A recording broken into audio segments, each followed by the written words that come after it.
My mind is set, my grind is set, my heart on ice cold. I'm only here to even a score. Whoa. My mind is set, my grind is set, my heart on ice cold. We down right now, but did it before. Whoa. See from here we going up. Made the call, I shown up. Now the game is on up. Say my name is blown up. We up, we up, we up, we up, we up, we up, we up, we up. See from here we going up. Made the call, I shown up. Now the game is on up. Say my name is blown up. We up, we up, we up, we up, we up, we up, we up, we up.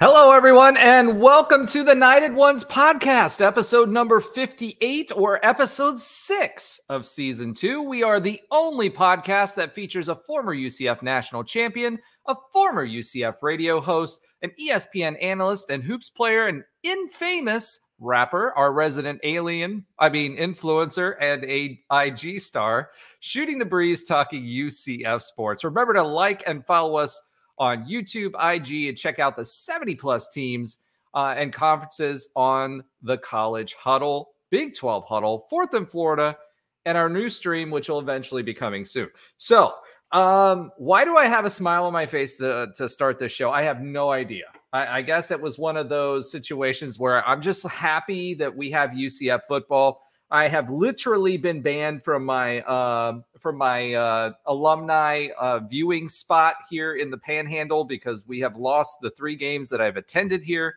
I wore my big game Jordans that on my Jordan 1s that everybody bought because they were on sale. If you didn't, you missed out. They're gold, black, and white. So I'm happy about all those things. But man, what a game!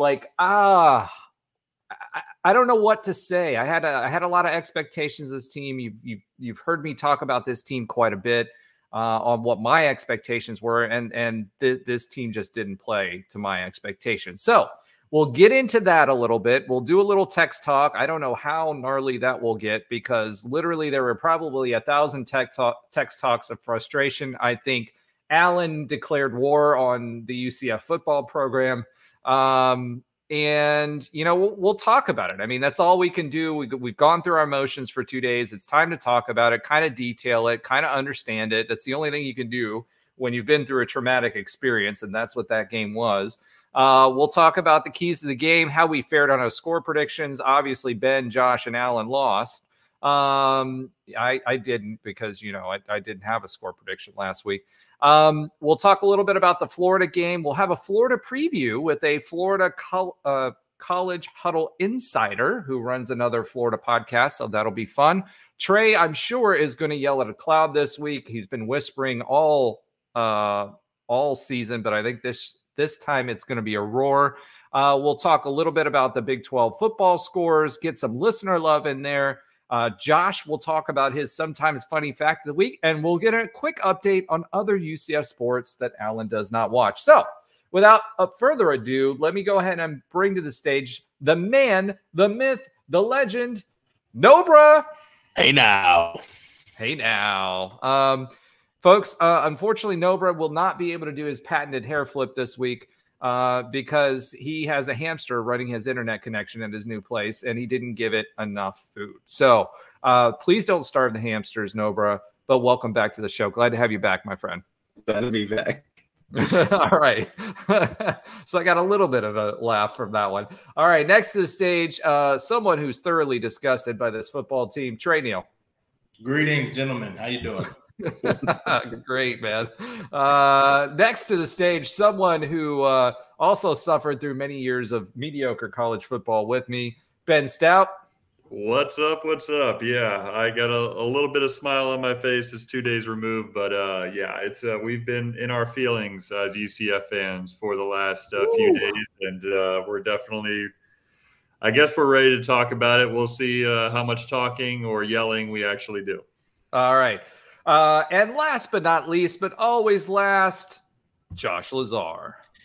You Knight fans deserve bars, but this team doesn't. So no bars until we win another game, which better restriction. soon. A bar restriction. bars. I'm putting bars on bars.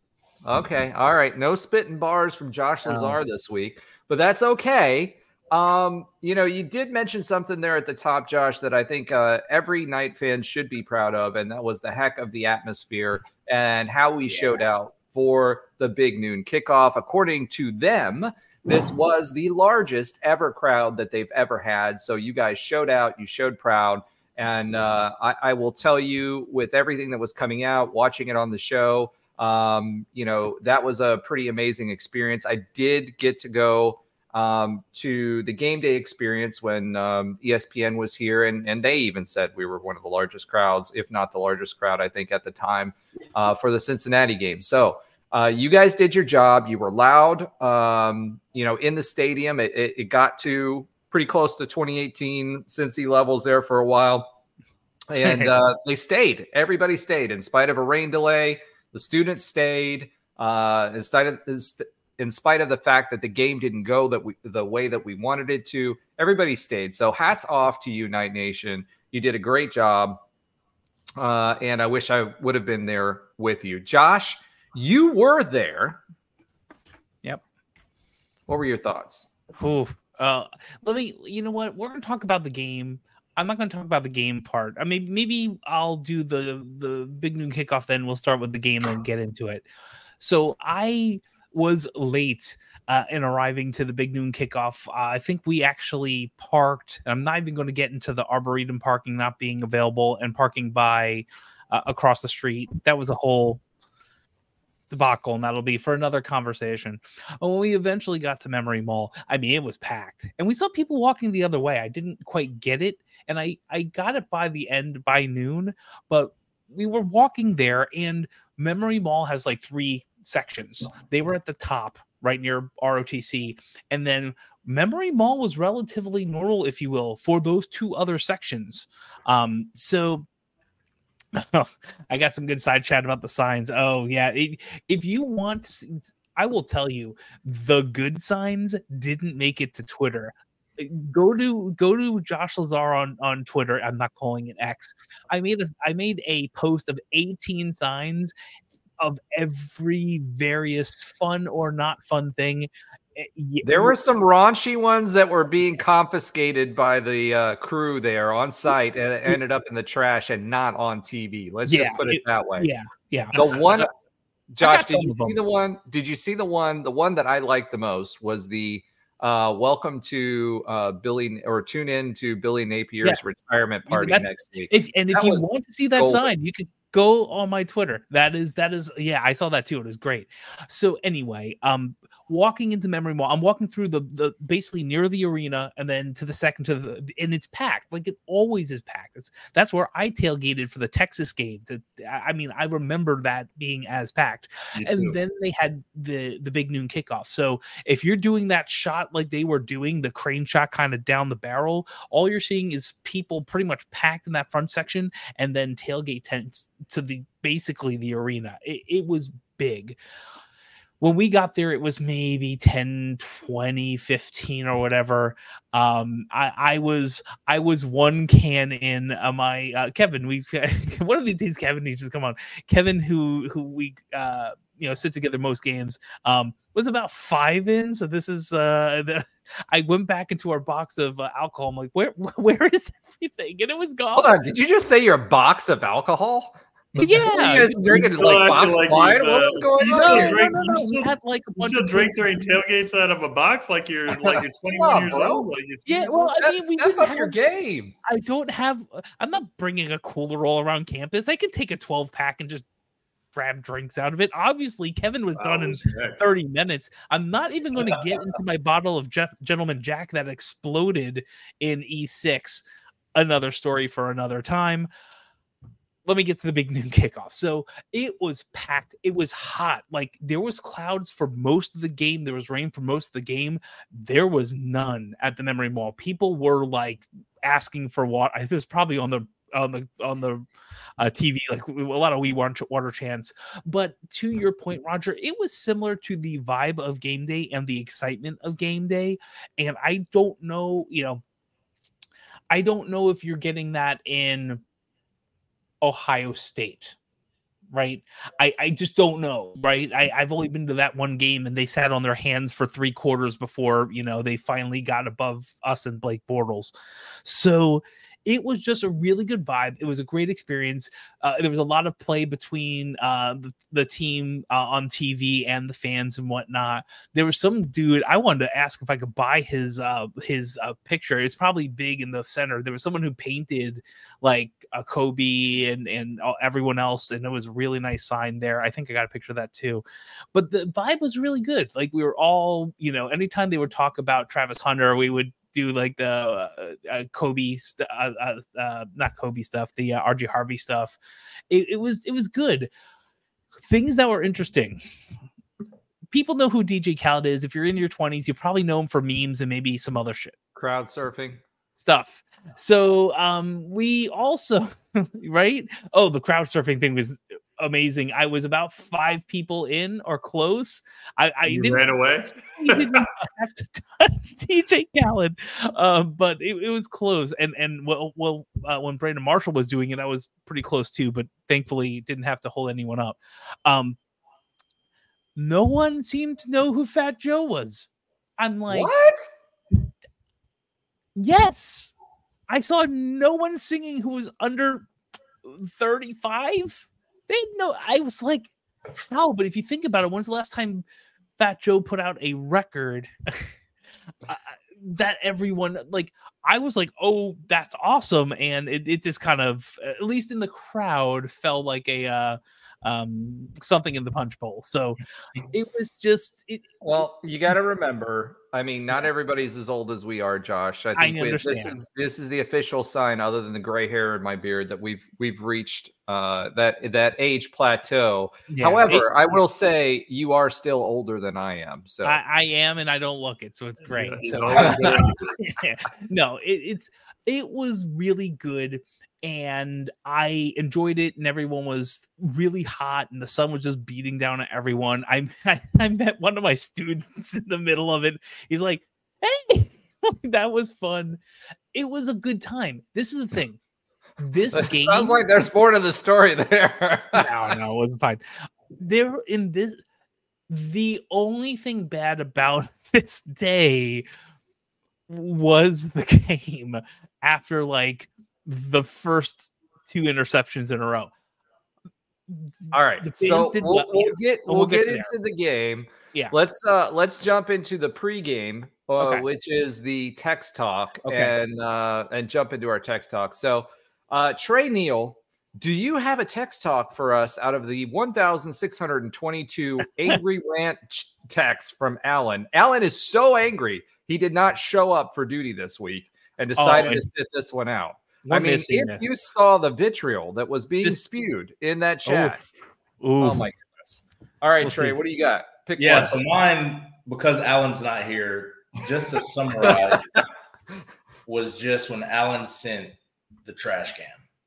I think that summarized everything. That was a horrible performance. I mean, like that just summarized how I think everybody felt. I mean, I saw we saw there was plenty of.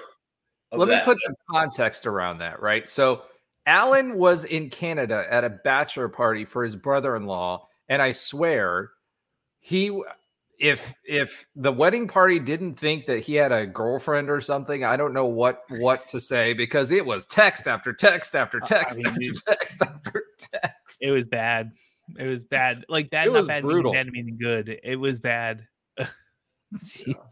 I could follow up that too, because it kind of you can't. Yes. You're last but not least. So Ben goes next. Fine. So you got to put a pin on it, Josh. All right, Ben. What do you got? I'll the main one that I could find that was, I guess, safe enough for the podcast from Alan I think it was right before the game was about to be over, so we basically knew it was gonna. Well, we unfortunately knew well before that, but Josh was trying to kind of be a little more mellow, and he says, "There's a lot of poop emoji here. He said they are not this good. Maybe we're this bad. I just don't think so. And then Alan comes right off the top rope and just says 2 words: "We suck." Yeah. And so that was just a tame version of what. If we go into the ones after the game, all of us were just ranting, but that was right as the game was ending, and Josh wasn't necessarily trying to put a positive spin on it because that's impossible. But I stopped trying to put a positive spin on anything about like midway through the second quarter because it was just a flood. At that point, it was great because Alan was having none of it. He was just none of it. He was having Alan none of wasn't it. having it.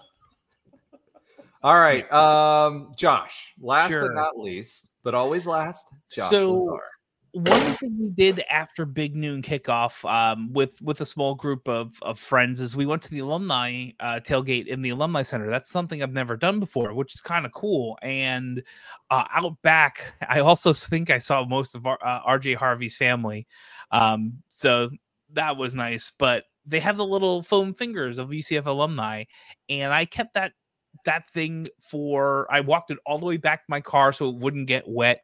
And after I got home, I texted my daughter is going ape over a big UCF finger that I got at the alumni center. So the day was a win there. It's about the best win I could probably get. She was really excited about it. Now it's in her room. And then one that unfortunately is near and dear to the hearts of one of our co-hosts. What are we all personalities? I don't know. I texted and I looked it up. This was the worst home loss in Trey's freshman season. Yeah, that's Trey's not old, but he's not newly alumni. Freshman season. That's pushing a decade. That's Trey. Yep. Did you ever get your degree from UCF or is your degree from Nebraska? No, I got my degree from UCF. I think did you get I enough to get graduated. a I master's was in a grad Nebraska? transfer. I was a grad transfer. Yeah, that's what I thought. yeah, grad transfer. By the way, for those who are on YouTube, that is incorrect. Incorrect. It was Twisted Tea, actually. It was. So the bougie Bud Light. All right. Yeah, So yeah, Kevin's trying to drop some pounds. Same here. all right. So all right. So we got through text talk. I'm glad you guys weren't on our text thread this past week because it was brutal. However, the game. Let's talk about the game and talk about what we were going to put in the past, and then we'll move on to the Florida game. So obviously UCF lost 48-21 at home. Everybody's like, what went wrong? What went wrong? We kind of talked about this a little bit pre-show as we were getting set up, right? Honestly, the comment I made in our text thread was these guys look like they're starstruck. It's almost like they bought into the hype of Dion and the team and, everything that was going on with it. And, they just didn't. They seemed like they were nervous. Obviously, I've listened to some of the coaches' interviews afterwards. Gus's interviews are pretty standard and straightforward, right? He doesn't give you a lot of insight, but a lot of the assistants will give you what they saw, right? Bits and pieces of what they saw. And the biggest thing that they did that I noticed during the game is they did not play their traditional offense at all. They played a single back offense, which is not what they typically do. They were trying to spread us out. I'm pretty sure they watched a bunch of TCU tape and said, okay, if we can spread these guys out and get them one-on-one, our receivers can beat their defensive backs. And it was a momentum thing. I mean, we had the momentum when we got that first interception. KJ did not throw it to the pylon, which is what you're supposed to do whenever you have a play like that. Kobe dropped a touchdown. People forget about that. Kobe dropped a touchdown in the end zone. That was an easy touchdown. And hold on. And Johnny Richardson was wide open on the next play too, and then threw the pick. It was 2 tries that they had. Well, that's, let's talk about that a little bit. KJ Jefferson early on this game just looked lost. He didn't look like he knew where he needed to be. There was one time where I think he turned to the wrong side to put the ball in the running back's hands. There were several plays where he kept when he should have pitched or whatever. He was just reading it all wrong. So I don't know what was going on in KJ Jefferson's mind. He played, he never got in rhythm until probably towards the end of the game. And not everything was on him, but there was a lot of mistakes that KJ Jefferson made in this game, whether it was the touch that he was putting on the ball, whether it was, there were times Ben, I think, asked the question before the show. He said, hey, does KJ even know the playbook? Is that what's limiting to us? And I'll be honest with you, up until this point, he was doing a lot of, tucking the ball and running, or having straight up play action passes where he knew he was going to either run or throw. But they loaded the box, which we expected them to. They're going to have to try to stop the run, because if we can run on them, the offense is going to click, right? They were going to try to get us to play from behind, which we did against TCU, right? And they were going to make us beat them that way because they felt their offense could outpace us if they got ahead enough. And it wasn't like they scored like 21 in a quarter. It was 14, 7, whatever. These were all surmountable. Every single stat that's out there, including time of possession, favored UCF. Every single one, except turnovers. And if you have 4 turnovers in a game, what else? Josh? Penalties. Penalties, yeah. What else? Red zone scoring. Red zone scoring. Oh God! Don't. You're giving me flashbacks, man. Everyone in the audience. Let's put some perspective on that too. I mean, the red zone scoring. I don't understand some of the play calling. Run the ball. Run the ball. That's what we do. I mean, you've got Penny Boone. It's not like he's light either. So you've got RJ, you've got Penny Boone, you've got KJ. And KJ, I will say this. KJ is probably still hurting because he had bruised ribs coming out of TCU. And he had those in the second. Not hearing it. I'm just saying. That man is 6'3", 255 pounds, and we're playing college football. Everybody had something bruised. You don't think he's got bruised ribs? For his rushing touchdown, he straight up ran over that kid. Yeah, he ran him over, and he stood over him like it was nothing. Roger, I love you're giving him the benefit of the doubt. I appreciate it. I will say this. I've never had bruised ribs, but my teammates that have had bruised ribs, it's extremely painful. And it doesn't just go away after one off week, right? Okay, Roger, but like you've already stated the truth, which is that he was turning the wrong way on certain plays. He made probably it's actually not even close. The worst turnover of the season so far on the first drive when we had all of the momentum. Yeah. That was he throws that the way he's supposed to throw that, like a quarterback that's getting paid hundreds of thousands of dollars to play football. He throws that the way he's supposed to throw that ball. Instead of 6 yards short, it's a touchdown for UCF as opposed to an interception in the end zone. That was a god-awful, inexcusable throw, and I'm sorry. He deserves all that criticism from a guy who's never played football on the field. It doesn't matter because I haven't gotten paid hundreds of thousands of dollars to play football on the field. All right, so he deserves all of that criticism. And the other thing is, bruised ribs doesn't make you prepare, or doesn't make you lack of preparation for the game. It doesn't have you providing a lack of preparation for the game.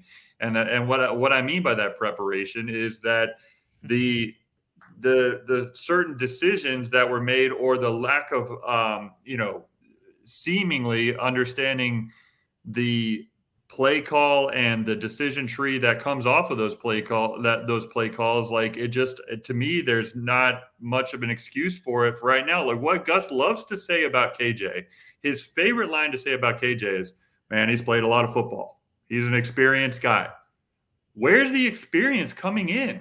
Like we saw it on the we've seen it for 7 minutes. This 7 minutes of game time. It was the last 7 minutes of the TCU game. We've seen that experience.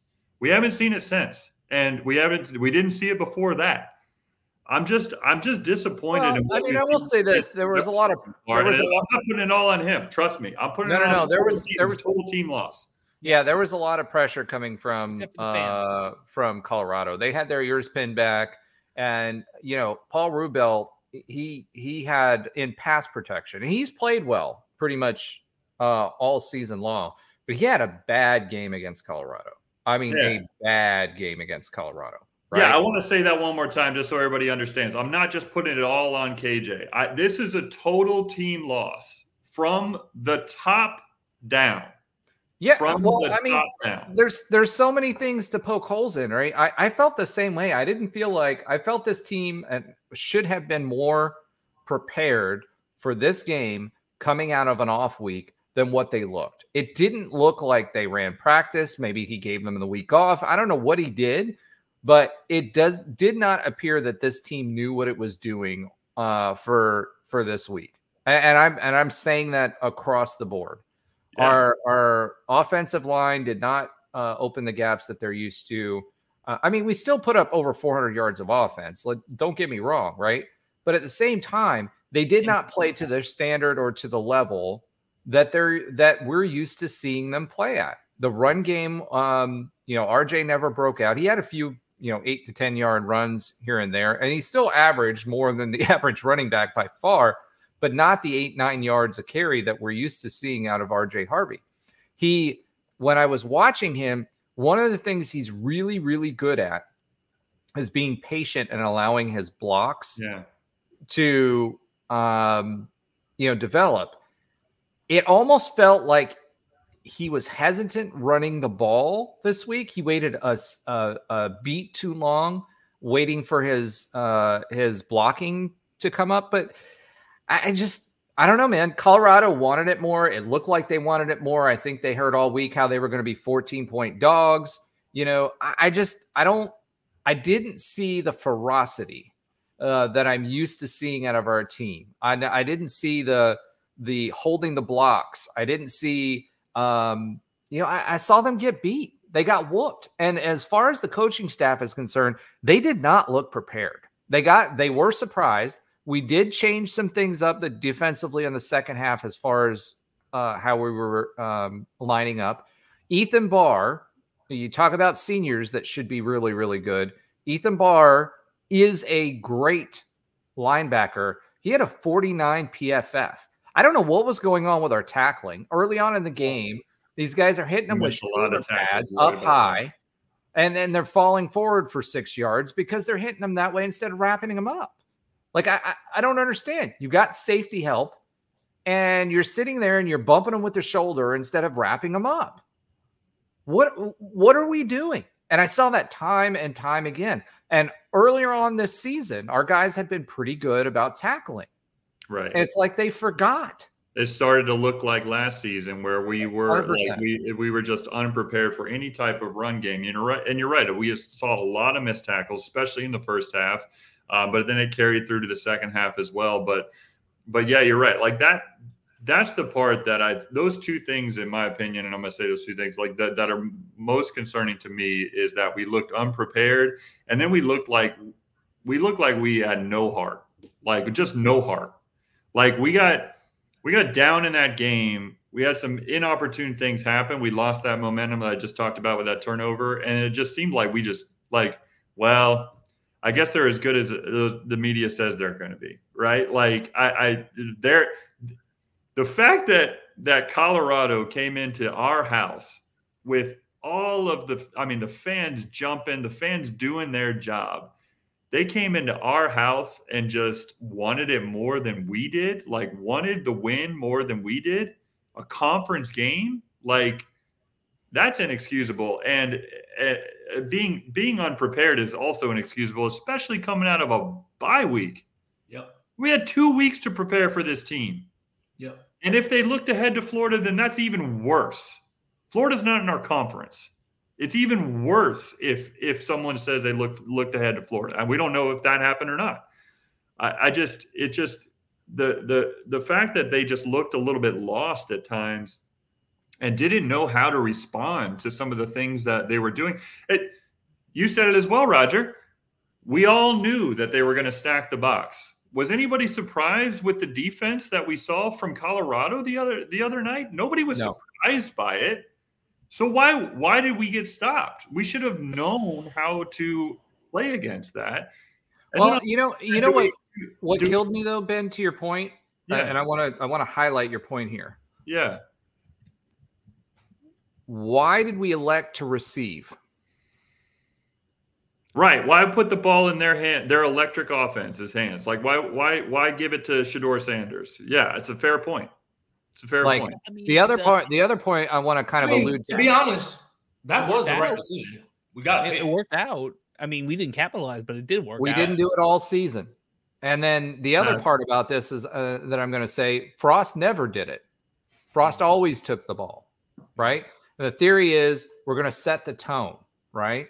The other thing that I was going to say is Allen, he's been talking about the wide receivers all week. Oh, yeah.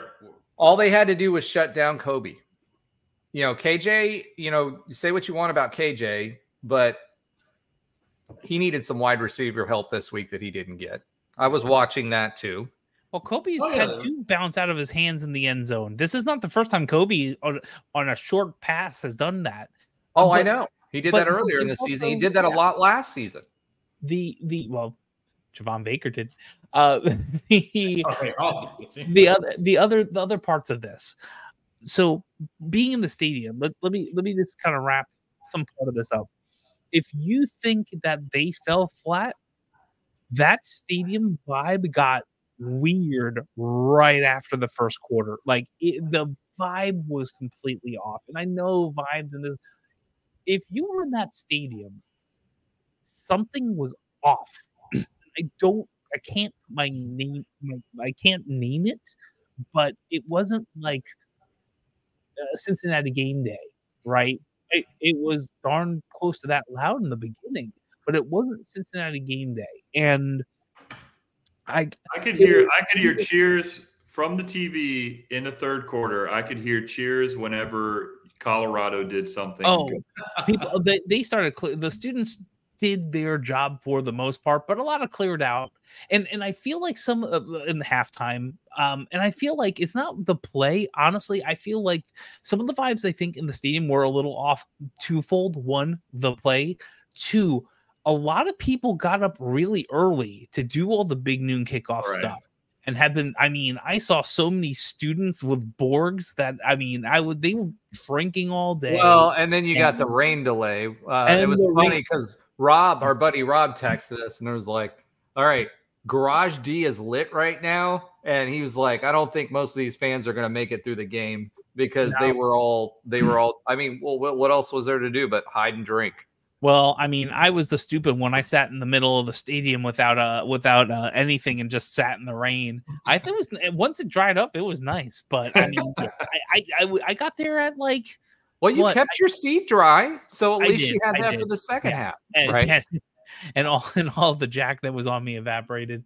But it was the vibes were so off, and I think it was a mix of three things. It's the best I can get. It was a mix of the delay, right? So that was round one, not great. Although the delay did change the late arriving crowd. Like at 4:20 something, everyone was in there. Like it was packed. 1, 2, people have been drinking and partying all day, and usually the fans invigorate the team. This time we needed the team to probably do a few more things to invigorate the fans, and it just never happened. And it was off. And I do think it was possibly a bit of rat poisoning, maybe a bit more of the team feeling themselves and getting out coached on 11. Like Trey, is there any reason we shouldn't be able to defend an 11 offense at all? No. I'll answer for Trey. Absolutely not. That was the worst performance to come off of a bye week I've ever seen. Yeah, Like to be where, and let me preface that 0-12. I'm sure everybody after that bye week we were horrible, but like just to be. Yeah, but where most of we those were games at, were close. I mean, Yeah. you lost by a field goal. You guys found ways to lose. Yeah, but like to be where we were at then versus where we were at now, like we were 3-0. I mean, like Ben said, if you would have asked me before the game, my feelings on the trajectory of the season would have been literally 180 versus how I felt after, because you can't come out at home, a big game. This is a big game. Like, I mean, at home off of a bye and lose by 27 points. And it didn't feel close. No. Maybe after the first, that was a little bit, but after that, it never really felt close. And it wasn't like they did anything spectacular. Well, I'll ask you this. As a DB, what did they do to our defenders? I know I have my own thoughts, and I'll give them after you say this, but what did they do offensively that you think hurt us the most on defense? I mean, I don't think they did anything different. Let me say, Travis Hunter is going to be Travis Hunter. Like we said, he's the best college football player in not in the NFL, in college right now. Going to be a great NFL player. So according to Kobe Hudson, yes. Yeah, him being just ask Kobe Hudson. Yes. Him balling out, that's completely fine. Like, I expected him to do that. I didn't expect anybody else to just have these crazy games. And so as a DB, most of these guys, again, Ben, you talked about it before the show, they're going to catch the ball like Shadur Sanders is throwing them the ball. Like, no, he's throwing to his guy. He's not throwing to you. So you don't catch I promise you, they never teach you to catch a ball like a receiver at DB.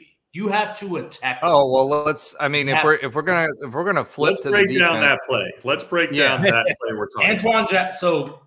Defense, Antoine Jackson, perfect coverage, perfect technique, way to be on top of the route because your help is underneath. Yeah, your help's underneath, so you're up top. Step for step with the man. He did everything right except the last part, which is the most important part. He didn't attack the football. He acted like there was nobody there and he was catching a punt. That's not how Shepard, he went up and took the football right out of his hands, and that's a touchdown. That's literally the difference of a touchdown to a turnover. That's a 7-point swing just there. Same thing, and then on the other side, KJ, you underthrow a corner route. That's the difference between a touchdown to an interception. So you're literally talking 2 plays, a 14-point swing on 2 plays.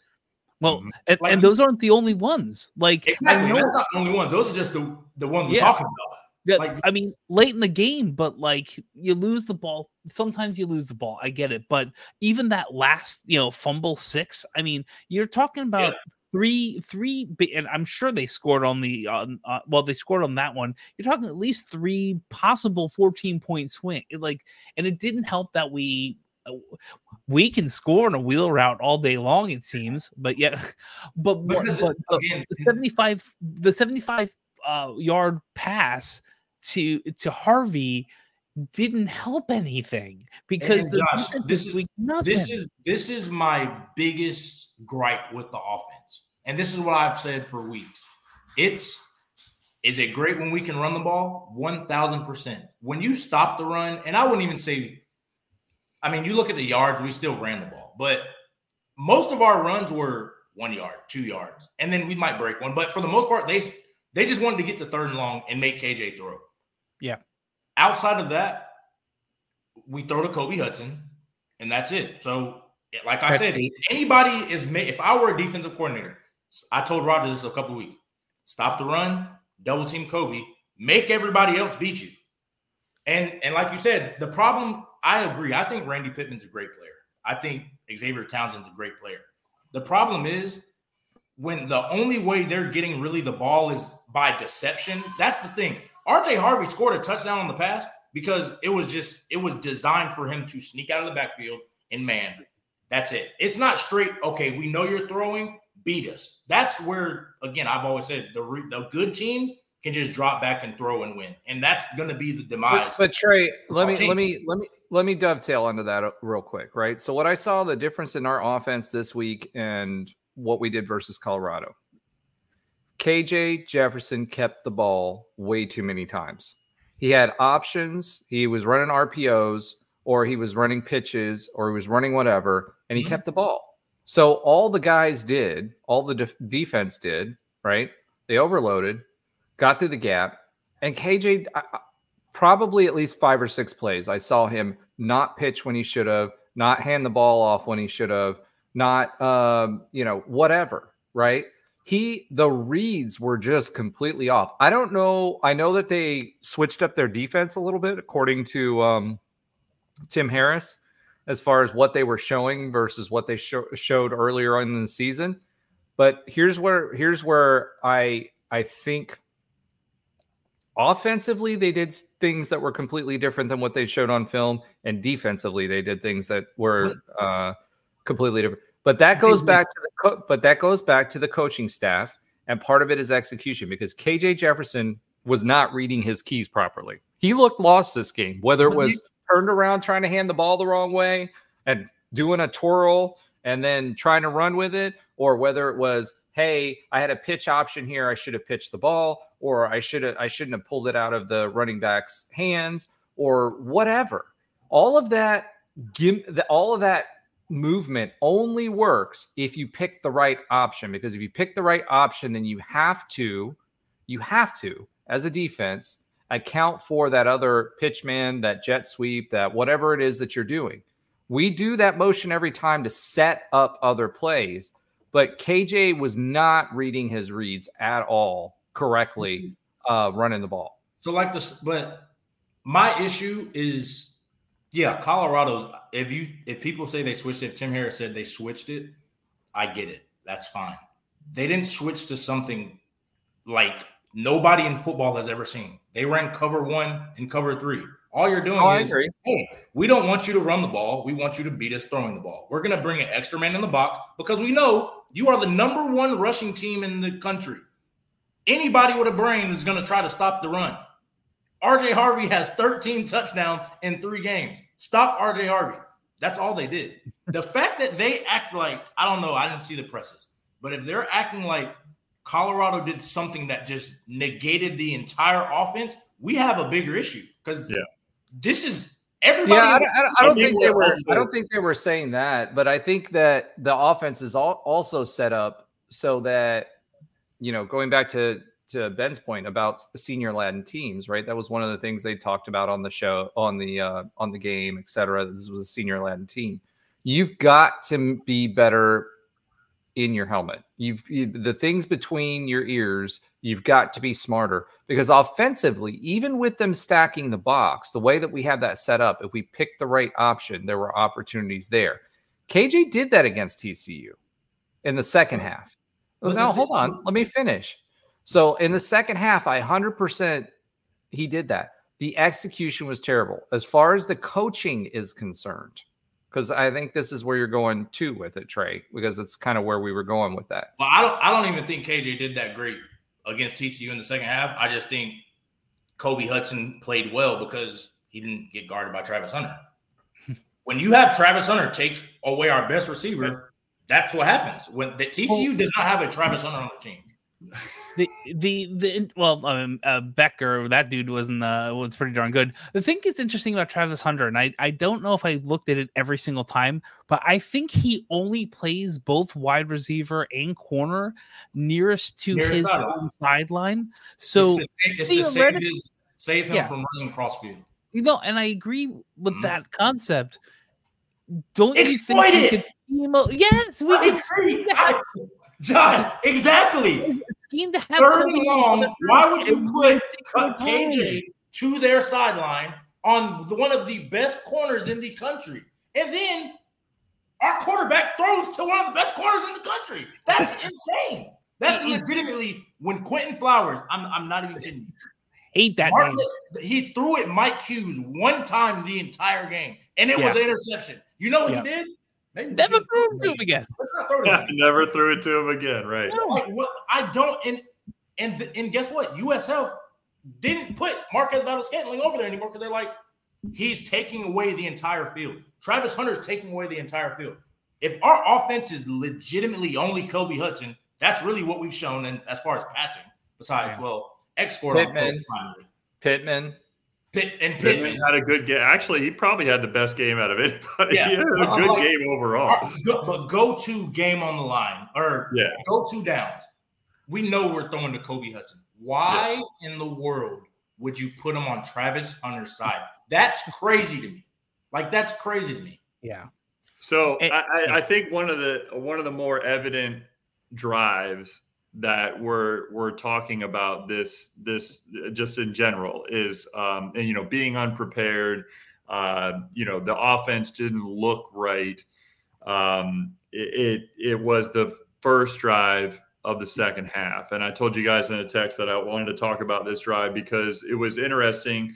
We're coming out of halftime. We blew it at the end of the first half. We had an opportunity to, march down the field and try to get something before halftime, and then be able to get the ball back at the end of the half.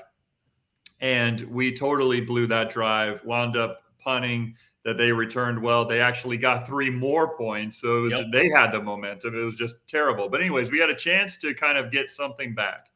And what you saw in the first 4 or 5 plays of that drive in the first drive of the second half was actually, like, for the first time that I can recall all season, you saw we were running the ball, but we were running the ball in a creative way. We were doing some pitches outside to Johnny Richardson, getting him in space. That's the first time that I could really recall where it mattered all season, where we were actually getting Johnny Richardson in space. And then we even played off of that with a rush up the middle that we faked to Johnny Richardson on the outside, and I think it was Penny Boone that ran for about 5-6 yards up the middle. And then KJ had a scramble. The scramble was like 20-something yards, 21 yards for the scramble. And then you're stretching the field. You're getting people out of the box. That's what you should be doing. So it just started to look like we were a little bit more, like we were getting more creative with the play calling, and we popped a big play. So we're like, all right, cool, we're in position. And then we kind of went back to the same old stuff. We kind of went back to the more predictable things that we've been doing all time, the whole time. KJ had a busted play, 4-yard run, and then we get a 4-yard loss. Now it's 3rd and 10. I think that's the play that Trey was talking about, where we go to Kobe, you would try to force it to Kobe Hudson. It's an incomplete pass. And then all of a sudden we're backed up. We're on their 37, and it's a long field goal chance if we're going to go for the field goal. Now, here's the biggest thing that I had that I don't think a lot of people noticed, because there was so much negative things to look at overall, that what this may not have been as obvious. I do not blame Colton Boomer for missing a 55-yard field goal. No. I 100% blame Gus Malzahn and our coaching staff for taking forever to get the field goal unit onto the field, because the only thing I could tell is that they made that decision too late, and then they hung our kicker out to dry because they didn't call a timeout or just admit to themselves, we're not kicking this because the play clock is going down. It was 1-0, and we just hiked it in time. We were rushing on a 55-yard field goal try with a kicker who has the leg, and he has the ability to kick that field goal and make it. And honestly, I feel like if he goes out there immediately, that decision is made immediately, and he has plenty of time to set up and kick that field goal. I'm telling you, I think he makes that kick, and we have momentum off of a 55-yard field goal. But Gus Malzahn missed that kick, not Colton Boomer. That same drive, Ben, like you said, we were creative with our runs. We're still running the ball. But legitimately, then he goes to, like you said, the old school. And it was the end around. And again, I'm not even kidding you. I don't know if, again, Xavier Townsend, when he is next to the O-line, he's getting a end around. I don't know if teams don't know it, but he has not ran a route from that alignment all season. Right. and that's why they were all over the end run. Travis Hunter entire drive off. So predictable. He was on Travis Hunter's side, and as soon as he saw X was there, he turned to the rest of the defense and basically waved him over there. Yeah, he saw him and went like that, and it's exactly what he did. Now, X was in the slot a few times. I don't know if that's new or not. I know. And I think he might have caught one out of it, but no, it was funny. I was watching because he was on the side that the Cabana side where I'm sitting, and we see X in that exact same role. And he sees him and like immediately signals over, and then you see the defense shift, and I think he got 4 or 5 on it. But like the point of there's only so many teams. Yeah, there's only so many teams that you can tell them where it's going and beat them, right? Yes. In Colorado, I'm not saying should be that team, but you can't give them that many hints. I mean, the whole point of offense versus defense is the defense has no idea, allegedly, sorry, ECU, what's coming, and it's your job to figure it out and beat it. Yep. If you're doing the same thing over and over again, some teams can't handle that. Many teams will. And especially at this level, most of these teams are going to know these adjustments. Oh, yeah. And that's what I mean. Again, just like when we played, Gus Malzahn's offense has not changed since 2017 much. There's wrinkles in it that are different. There's players that you might run something different. But the core of his offense has not changed. It's a lot of what we call bells and whistles and eye candy. So it's a lot of motion, a lot of misdirection, but the true plays, he's just running normal plays. So if you can just focus in, which this all Colorado did, they played true to their assignments. If you can play assignment football, you're going to stop a lot of the runs. Now, RJ Harvey is a beast, so you can be there and he can still make you miss. We have those kind of talented guys. Johnny Richardson, you can be there, he's going to make you miss. KJ, you can be there. You just might not be big enough to tackle him from doing it. But for the most part, they stopped it. And then after that, what is our offense after that? After the bells and whistles, we're tricking people with the deception. What else is our offense? And that's where, to me, that's what separates good offense. Well, it's play action, but we haven't been playing it at all. And I don't know why that is. So I have a question, Trey, because everyone is, and rightfully so, still on the high of your seasons, right? In 2017. Is Scott Frost's offense still kind of based off of deception with RPOs too? 1,000%. But the difference is because even Coach Heupel's offense, as wide as it is, you're taking out the deception and just making them declare to get football about it. Malzahn, what he's doing with all the motions is making you declare what defense you're seeing so that it makes the picture for KJ, it should be easy to read. Coach Frost, same way. A lot of motions, a lot of pulling. You see what defense because you have to adjust to it. Coach Heupel, opposite. You put everybody to the sideline, you have to declare the defense now. Like you can't – there's not a lot of defenses you do that. So the difference with those two, Heupel and Coach Frost, the pass game is a lot more – advanced. Their receivers run a lot more, I wouldn't say different types of routes, but there's a lot more to the pass game than what Gus Malzahn's is, even from just playing it. And that's the true the hurdle we're going to have to find. Even last year, what was our best pass offense? Throw it up to Javon Baker. That was but at the end of the day, I don't know how much of that is Gus trying to cover for KJ or not. I'm serious. The thing is, this is the serious. same thing it was in 2017 with Jarrett Stidham, and he's an NFL quarterback. I don't think that's what it is. I just think the pass game, I think Gus is just so gung-ho on running the ball. Nothing wrong with that. You just have to adapt. Well, you can't have it both ways. You can't have it both ways because that's how we settle down, right? That's the same thing we did against TCU when we got behind, right? But the thing with TCU is, again, how did we catch up with TCU? Yeah, we ran the ball, but game on the line, KJ made big throws to Kobe Hudson. Yeah, true. They took that away from us. And Travis initially Hunter was on it Kobe. was a So play what do action. we do next? What's the secondary piece to the offense? What's the curveball when they take away your fastball? Coach Frost had it. Shoot, Coach O'Leary's offense with Brashad Perriman in them. We had that. Coach Heupel had those things. I have yet to see the curveball with Gus, and this is, again, from 2017. This is at the beginning of the season, his first year. Every year, there's no curveballs. It's you have a elite fastball. And so last thing I'll say. The last thing I'll say about Frost.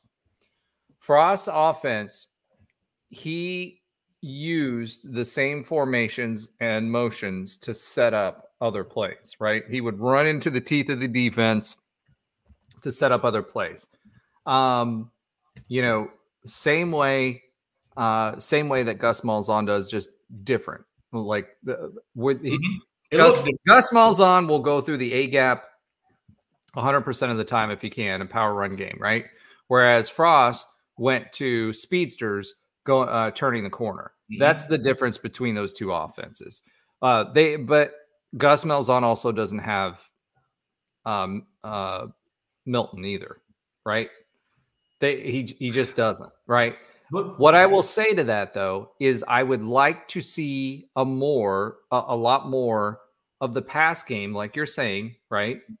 As far as, if we're going to play action, if that's going to be our pass game, then let's play more play action, right? And let's get it started earlier in the season to loosen up the teeth of that defense instead of trying to play SEC style football, because that's what he's doing. And he lost that against Colorado because they stacked the box and he didn't pivot. And I do blame Gus Malzahn for that. KJ, when you get him in a rhythm, can throw the ball.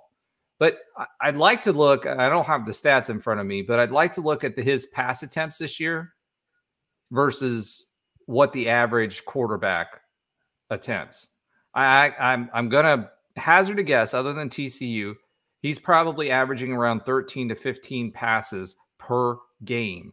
Now, granted, we are the number one rushing offense in the country. We should lean on that, etc. But at the same time, when it's not working, pivot. We did it defensively. I saw them try to make changes defensively in the second half. Did not see that on offense. So he threw 35 this game. He threw 35 passes this game. I get that, but we kind of had to because we were playing from behind. Same way with TCU. Shedeur Sanders, obviously different offense. He threw 35 passes. He completed 28 of them. The difference for Shedeur Sanders this game was he didn't throw 48 passes this game because he's normally throwing that many, and they gave more. They gave more. They handed the ball off more. They ran the ball than they had all year long. With success and big moments too. They ran the ball. Yeah. All right, so let's pivot away from this game. Let's put this one behind us, and let's. I hope our team's doing that. Well, yeah, they need to. They need to stop sending Instagram messages to the people they play. Love notes. Yeah. So love Kobe Hudson. All right, dude, I understand, but timing is everything, right? Wait 2 or 3 weeks and say that, right? Don't do that right after the game. All right. So, let's recover last week's scores. Obviously, Trey and I were out. So we obviously won because we didn't lose. No one won. No one won.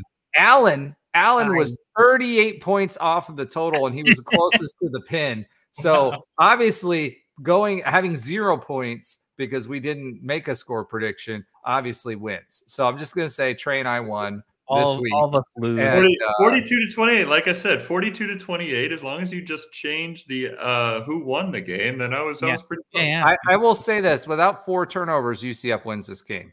Oh, I'm serious though. I'm serious. If Josh was only a foot and a half taller, he'd be in the NBA. I mean, like, come on, he still wouldn't. There's no way. Maybe if I was a foot and a half taller, I might have had a chance. What he's saying is just Colorado was good in the spots that win games, and we weren't. Yes, 100%. All the yards, and to me, I've never been total yards guy because if you're playing defense to not give up a big play, you're going to give up a lot of yards. If you're good in the red zone, 20 and in. Well, that's what you guys played. And they wanted turnovers. It was get turnovers. Yep. And in the red zone, stop. and be great on third down. If you can be great on those three things, you're going to win a lot of football games. We've been terrible on third downs the last 2 games. Now, granted, we outpaced TCU last week on third downs. So we actually did better and had more. We had a better percentage and had more. But it was still, TCU's percentage was like 62%. Exactly. You need to be in the 30s to win games. You need to cut that third down percentage in half to win games. And mind you, the way we beat TCU was at the end of the game. It wasn't like we dominated. We won off of a late touchdown. Well, second half we dominated them. Yeah, great play. And then they hooked a field goal. If they make the field goal, I get it, but at the same time, you think I think there's a bias there because in TCU they played so well in the first half that you forget that we had to play so well in the second half because we were so far behind. Yeah. So we just played, and this is what I've been telling you guys all season. I said this on the Big 12 huddle. I said this on Fourth in Florida, and I said it on this podcast. TCU right now is a 1-half team. They can play excellent football for a half, but they can't put 2 together. And in some ways, we're the same way. All right. That's actually what my wife said. She really summarized. She said this game was basically the TCU game. I still have not met your wife or seen your wife, but I like your wife. So just tell her she's this off. game was the She's TCU at least 2 good decisions. both halves. Now, actually, I'm lying. I have seen your wife, but on softball stuff, right? Stuff. I have not seen her outside of softball stuff. So if we're gonna go into the swamp and win at night, we're gonna show that we actually have heart, let alone show a lot of heart, because we showed that we didn't have any heart in that Colorado game, and that's the most disappointing for me. For sure. So I agree. All right. So speaking of the swamp, next up we've got a UF fellow College Huddle podcaster who will help us preview the game. Hello, everyone. This is Daniel from the Gator Podcast, a fellow huddler. I can never get the College Huddle right. If you guys listen to the podcast, it's always either Cuddle, and now I've got feller. So Daniel's here to join us this week to talk to us a little bit about the Florida Gators. Preview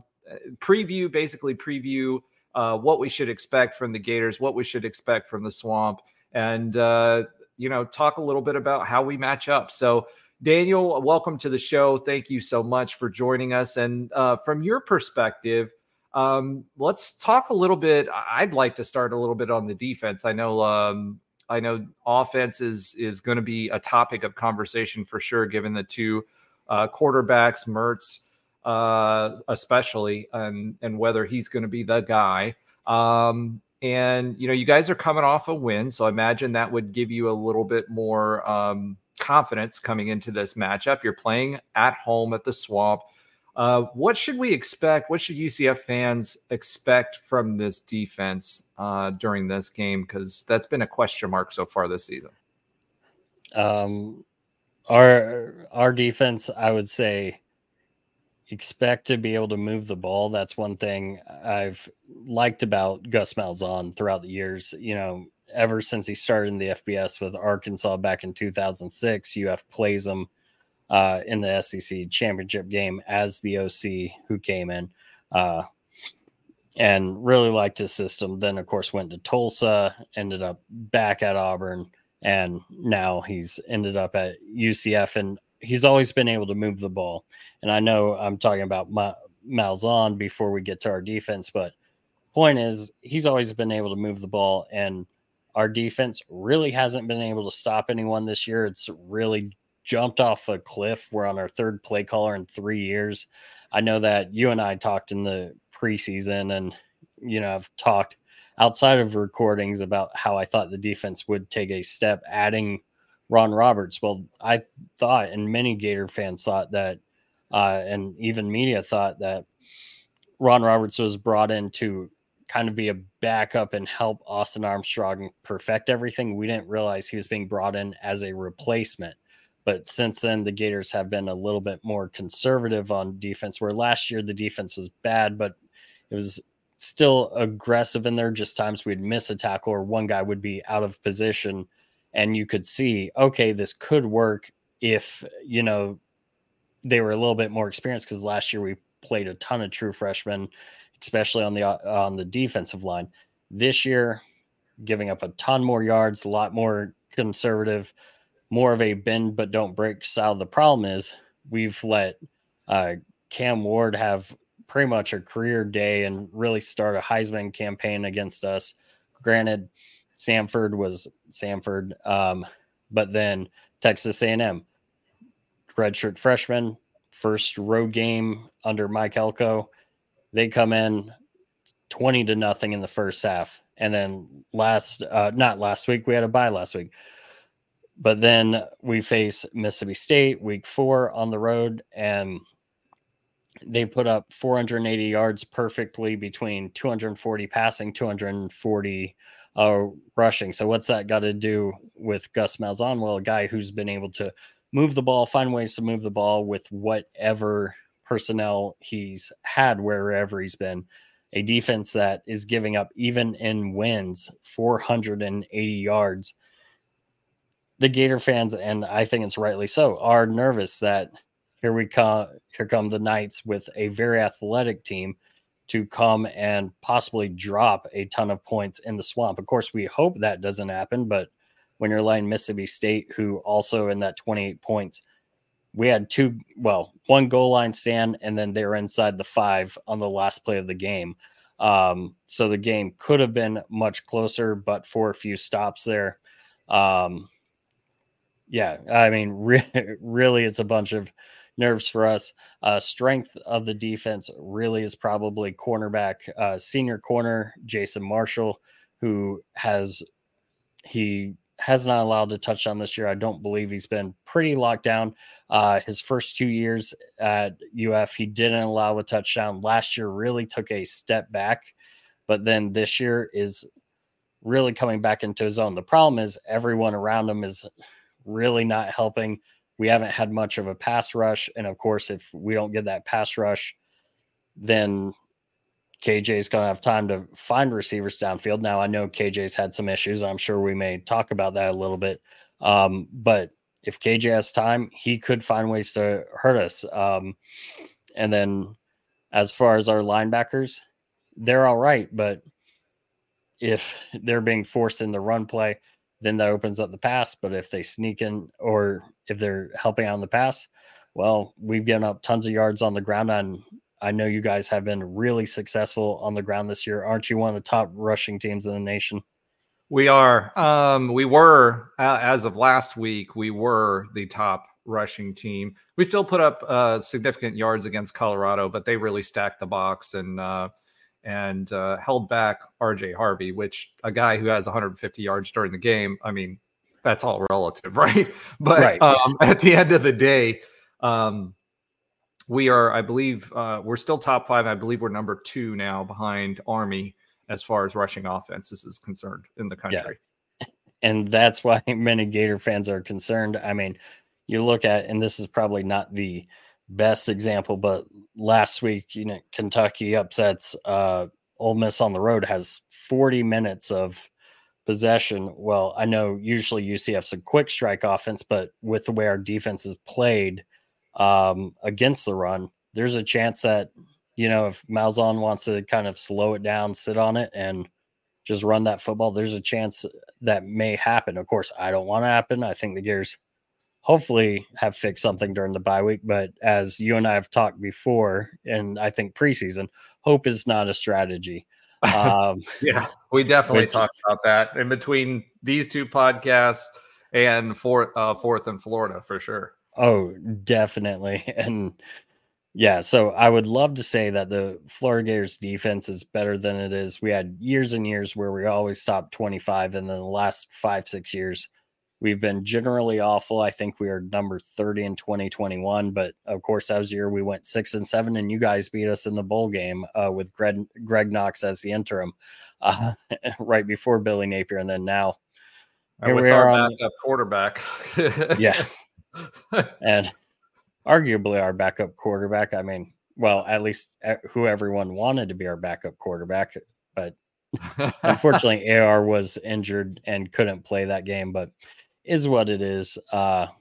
Interesting night in Tampa, as I got to be there, or unfortunately got to be there. But yeah, back to this year. I know KJ's had problems. I think you and I have messaged some in games where I've said, what's he doing? And other times, there we go. Like, I think I was messaging you again in the New Hampshire game, and I said, of course, I'm on doggone KJ, and he's about to throw a 50-yard touchdown. And sure enough, he throws like a screen pass, and it goes for a 50-yard touchdown like 10 minutes later.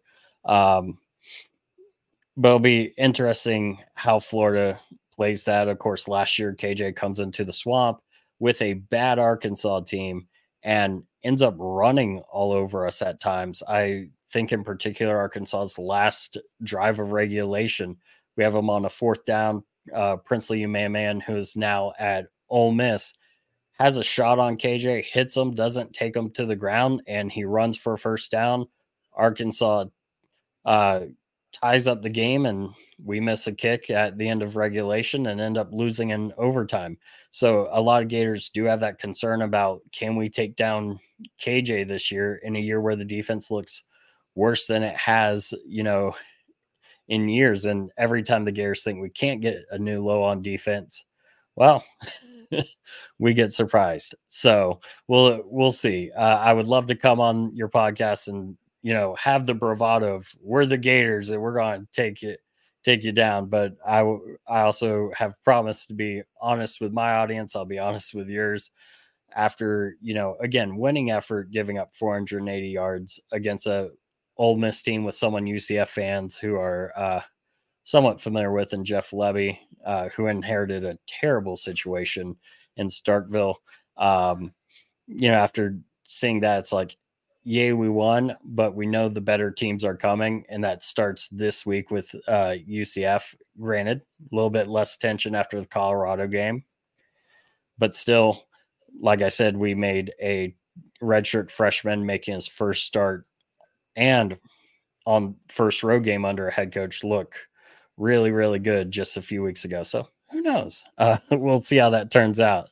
But if you have any direct things about the defense, I can try and answer that for you. Like I said, the star is Jason Marshall, but if you stay away from him at corner, there's a good chance you can end up getting quite a few yards through the air if it's even needed. So does Jason Marshall play both sides of the field, field corner, boundary corner, or does he just play one? I've seen him. Yeah, I've seen him move around a little bit. For the most part, it's more about a right-left with the Gators defense.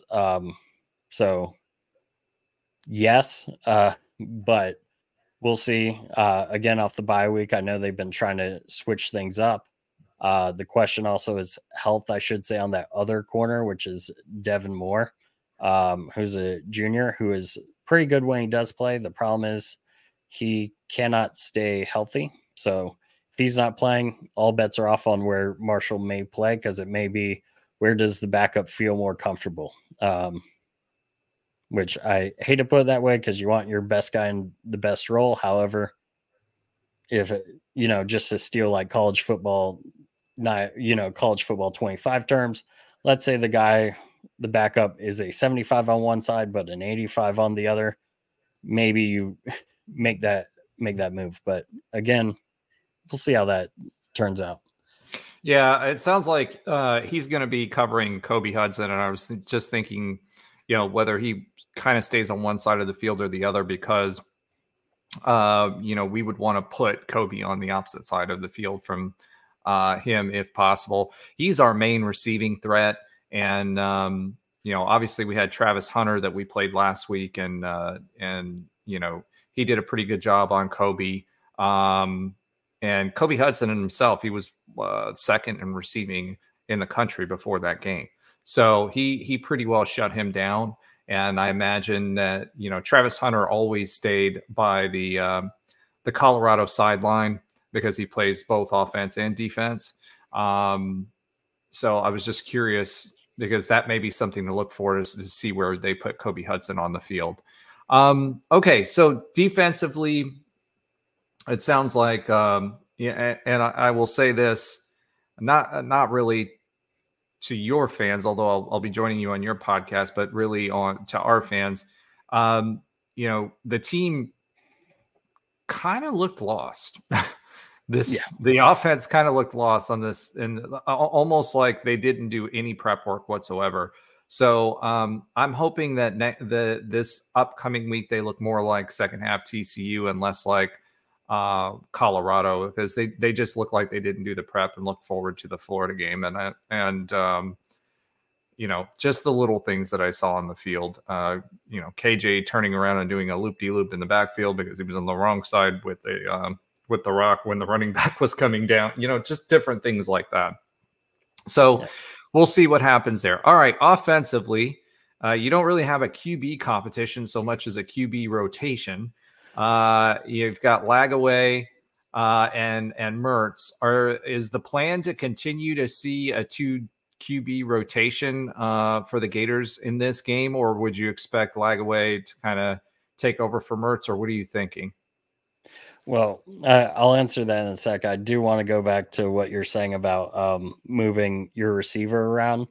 There were times against Miami where Restrepo, their top receiver, ended up on one of our stand-up defensive ends. I mean, you could call them outside linebackers, but truthfully, for the most part, they're an end that we've had, play stand up. And so there have been, and it happened in multiple games, but I know for sure it happened against Restrepo. So just something to give your fans a little hope that we might do that. Makes us scratch our heads, but then you guys get a great matchup out of it. But anyways, as far as the Florida QB situation, from what it sounds like, and again, Billy Napier goes all sorts of weird ways with this, but from what it sounds like is we're going to see the same rotation that we saw against Mississippi State, which was Graham Mertz will get the first 2 series, and then DJ Lagway gets a third, and then same on and off. And what Billy Napier said before the Mississippi State game was no matter the result. And that was kind of weird because, for example, Florida scoring a touchdown on Graham Mertz first or second possession went 3 and out the first possession. And then now he's coming off the field. And so is there a reason? Is there a thought process behind that as to why he's, insider kind of thought process, or why he's doing that kind of rotation? I mean, it just seems to me that you go with the hot hand. If one is having a great game, I don't understand the thought process behind that. Is there any sense of that from Billy Napier at all? No. Is it an NIL thing? Because there's a thought that DJU is playing, or there's a rumor and some information out there that says that he signed an NIL deal that says he doesn't come off the field unless he's injured. Is there anything like that in the NIL deals for Lagaway or? No, from what I understand, Lagway, the plan was never to get him set drives just to play packages. And if you look at the Miami game, he didn't even play until there's an injury to Graham Mertz. And then, of course, he starts the Samford game as Mertz was injured. And then we start to see the rotation a bit against A&M, and then Billy Napier just sets it before Mississippi State. It sounds like that's what it's going to be going forward. As far as what you're saying about wouldn't you just play the hot hand? And the answer is that would make sense. And to quote, I don't know if you've read the book series, Hitchhiker's Guide to the Galaxy, but there's a quote in there. If we knew the answer to that, we'd know more about life, the universe, and everything. And that's pretty much how many Gators feel about this rotation. It's not really taught to, or not really stuck to any NIL deal that I'm aware of. It's just, hey, here's what we've got going on. Here's how Billy wants to do it. And so he's going to go in there and do it, but it is really weird. And then you have a situation like I talked about Mertz on drive 2 against Mississippi State, drives us down for a touchdown. Well, then on Lagway's first possession, Montreal Johnson fumbles the ball and Mississippi State recovers. So his drive didn't even end anything his fault after he made a few nice plays. And now Mertz comes back in. Although both move the ball really, really well, Florida fans do recognize, celebrate the good, celebrate that we won that game, but they also recognize that Mississippi State team might be the second worst team that we face on our schedule behind Samford. And so it's like, okay, it was good. We're happy, but will we be able to duplicate that result when we've seen what it looks like against, the better teams of Miami, of a Texas A&M. And now hopefully after a bye week, it'll look just as good against UCF, or that's the hope. I know that last week you guys have really struggled against the pass. Am I right in that? I know last week it didn't look good, but what about the other games? Yeah, I mean, by and large, our biggest challenge with the passing game, the first few games, the opponent's offenses basically wanted to get the ball out quickly, right? Because our D-line was pretty robust, right? And so they were afraid of that. So the average time the QB had the ball in his hands in the first 3 games, for all 3 games, was 2 seconds. So the people we were playing, they were snapping the ball, getting the ball out right away. TCU basically played dink and dunk the whole length of the field, thereby neutralizing our defensive line, right? TCU also, his quarterback had the game of his life. I mean, literally the game of his life. That really wasn't the pass defense as more as he was just getting it in space. And so there was a lot more yards, and his completion percentage was really high because they were playing basically a spread offense, right? So they were dropping back. He'd get the ball out to somebody in space, pick apart the zone, and they'd get chunk yards off of it. Now last week, the DBs, especially Antoine Jackson, had a really bad game. He was the guy with big time 4-star recruit that was recruited to a bunch of different schools, Alabama, Georgia, all these different schools. Went to ECU last year because his girlfriend went there, and so she transferred to UCF. He came to UCF, but he had a terrible game. So there's a lot for them to fix from a technique perspective. Their tackling, for whatever reason, was terrible last week too. It was really a focus in the offseason, and their tackling looked pretty solid against the first 3 opponents that we played, but against Colorado, it was just terrible. Trying to shoulder tackle, do all these stuff. You can't do that. Can't do that in a conference game, and I don't expect them to do it against Florida. So we'll see what happens. I expect them to tighten up. I think they big timed themselves a little bit, got caught up in the hype. Big Noon was phenomenal, best crowd by Big Noon's own account that they've ever had in the history of the show. We did the same thing for game day when we had it in 2018. Up to that point, we had the biggest crowd ever. So UCF fans will get out for that. Yeah. They were caught up in the hype.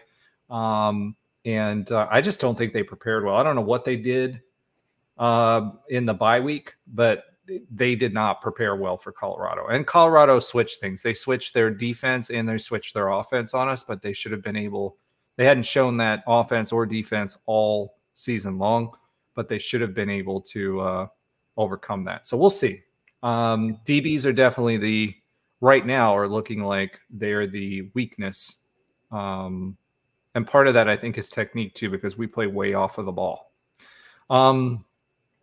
All right, so going back to offensively, who are the players that folks should know on the offense for the Gators, and how can they hurt you? And then what do you think the keys to the game for UCF to win would be, and what are the keys to the game for Florida to win if they were to win?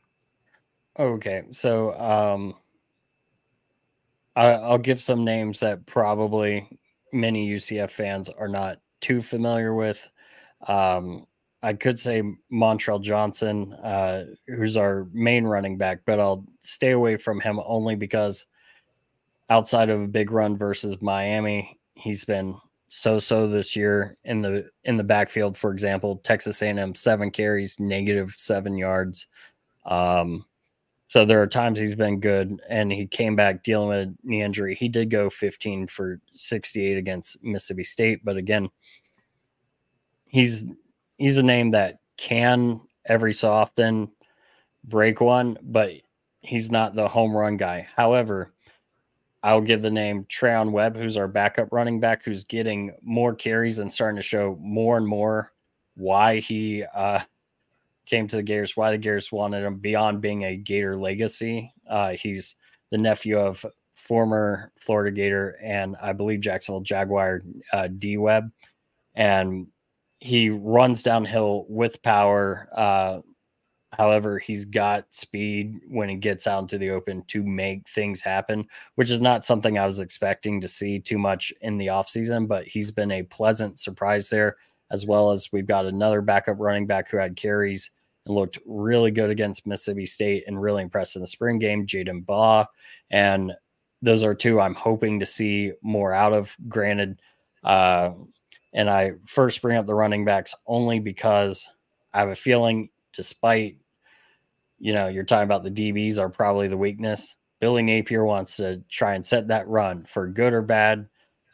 He's probably going to set the run, and I'm going to tell you something that hopefully is no longer true after the bye week, but just a little thing for your listeners. If Florida lines up in pistol where the running back's behind the quarterback, that's a run 80% of the time. According to the statistics, we've got a guy in the fan base who is a big statistics guy, and he was showing that if it's offset, I think it's 60+% chance it's a pass. And the problem with that is if we know showing your tendencies, 100%.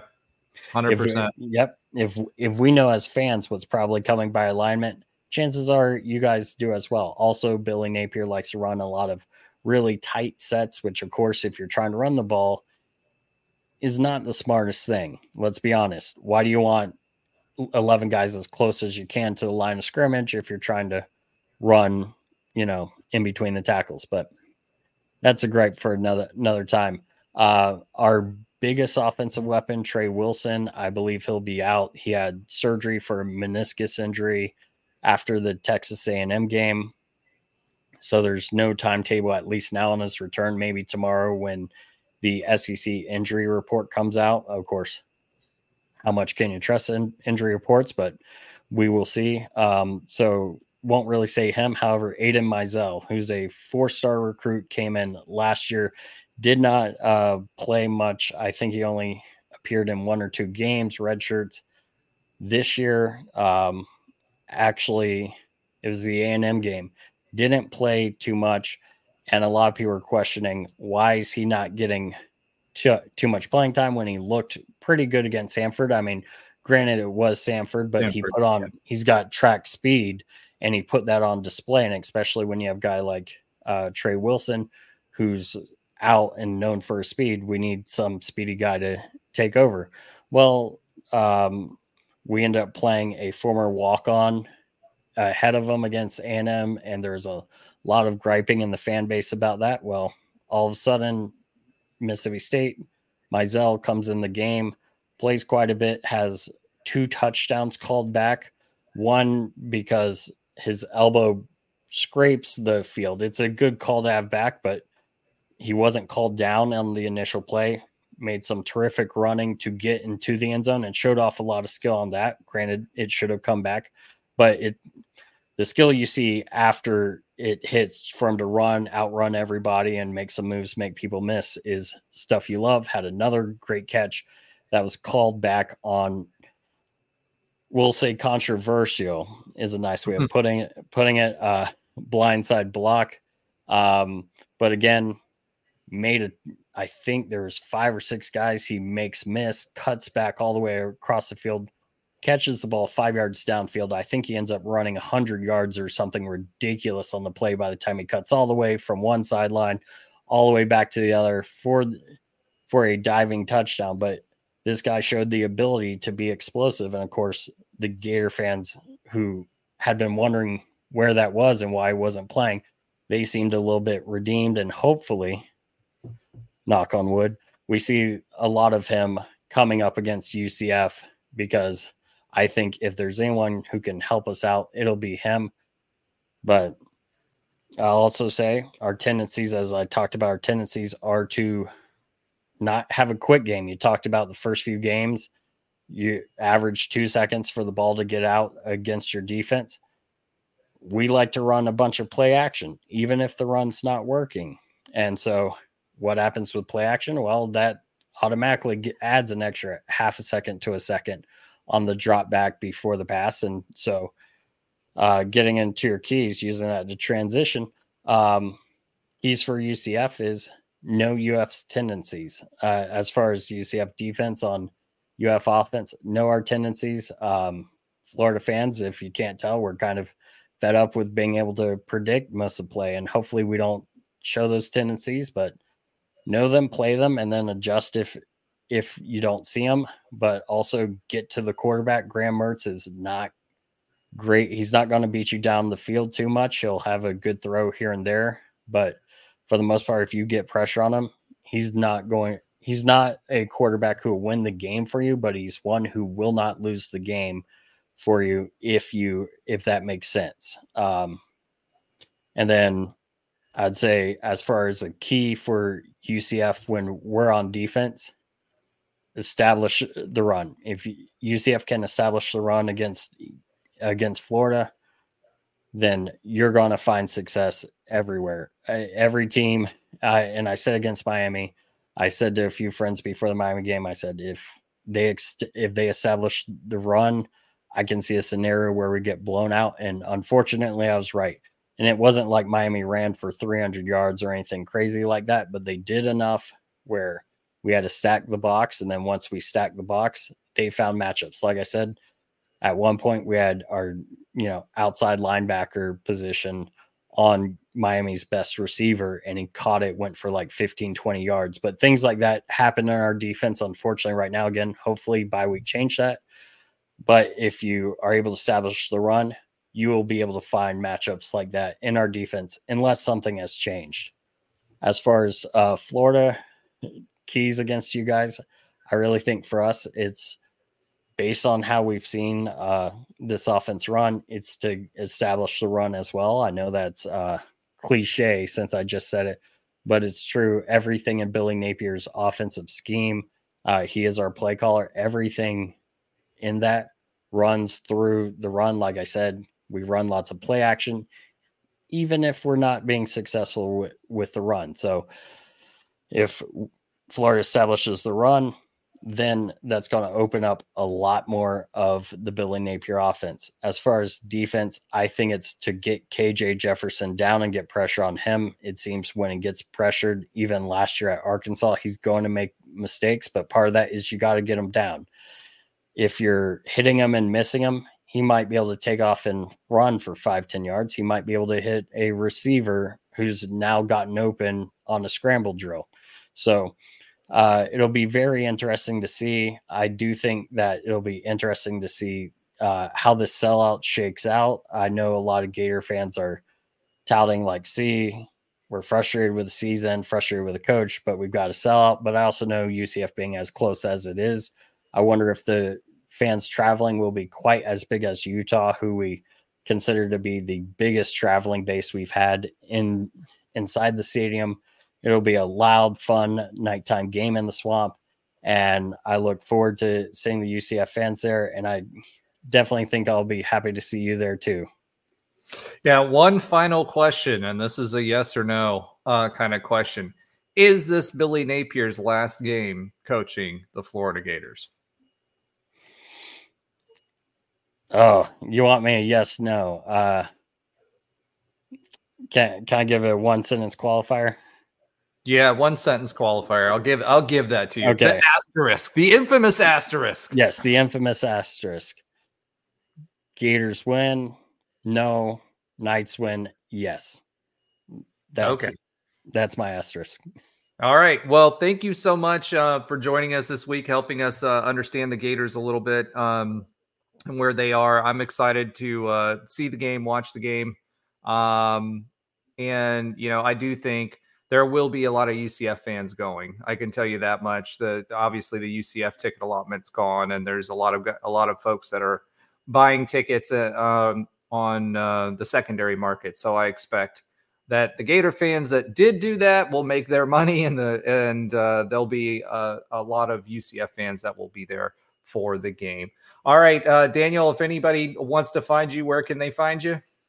They can find me on X at Gator Podcast, or if you check out YouTube, it's the Gator Truth Florida Football Podcast. Really, it's not my name, but that's what it ended up being through the telephone game that I was doing with my logo person. It's like, you know what, that's gonna stay. But anyways, check me out. I promise to be fair in my game previews for the Knights, and I'd love to talk a lot of smack, but unfortunately, I feel we've got to have a team worth and results worth talking smack over. But thank you for having me, and again, look forward to seeing you this Saturday. All right, sounds great. Thank you so much, Daniel, and we'll talk to you soon. Thank you so much to Daniel from Gator Truth for joining us this week. We really appreciate you telling us how poorly the Gators are going to do and how much of in the bottle you guys are this week. You know, we are on I truly believe we're on Billy Napier, you know, retirement watch, or at least firing watch this week. Yeah. As long as we pull our weight. So when we talk about the Gators this week, and that game, obviously it's a night game. It's in the Swamp. There's going to be a lot of Knight fans there, although I think the energy and the confidence has waned a little bit since this last game.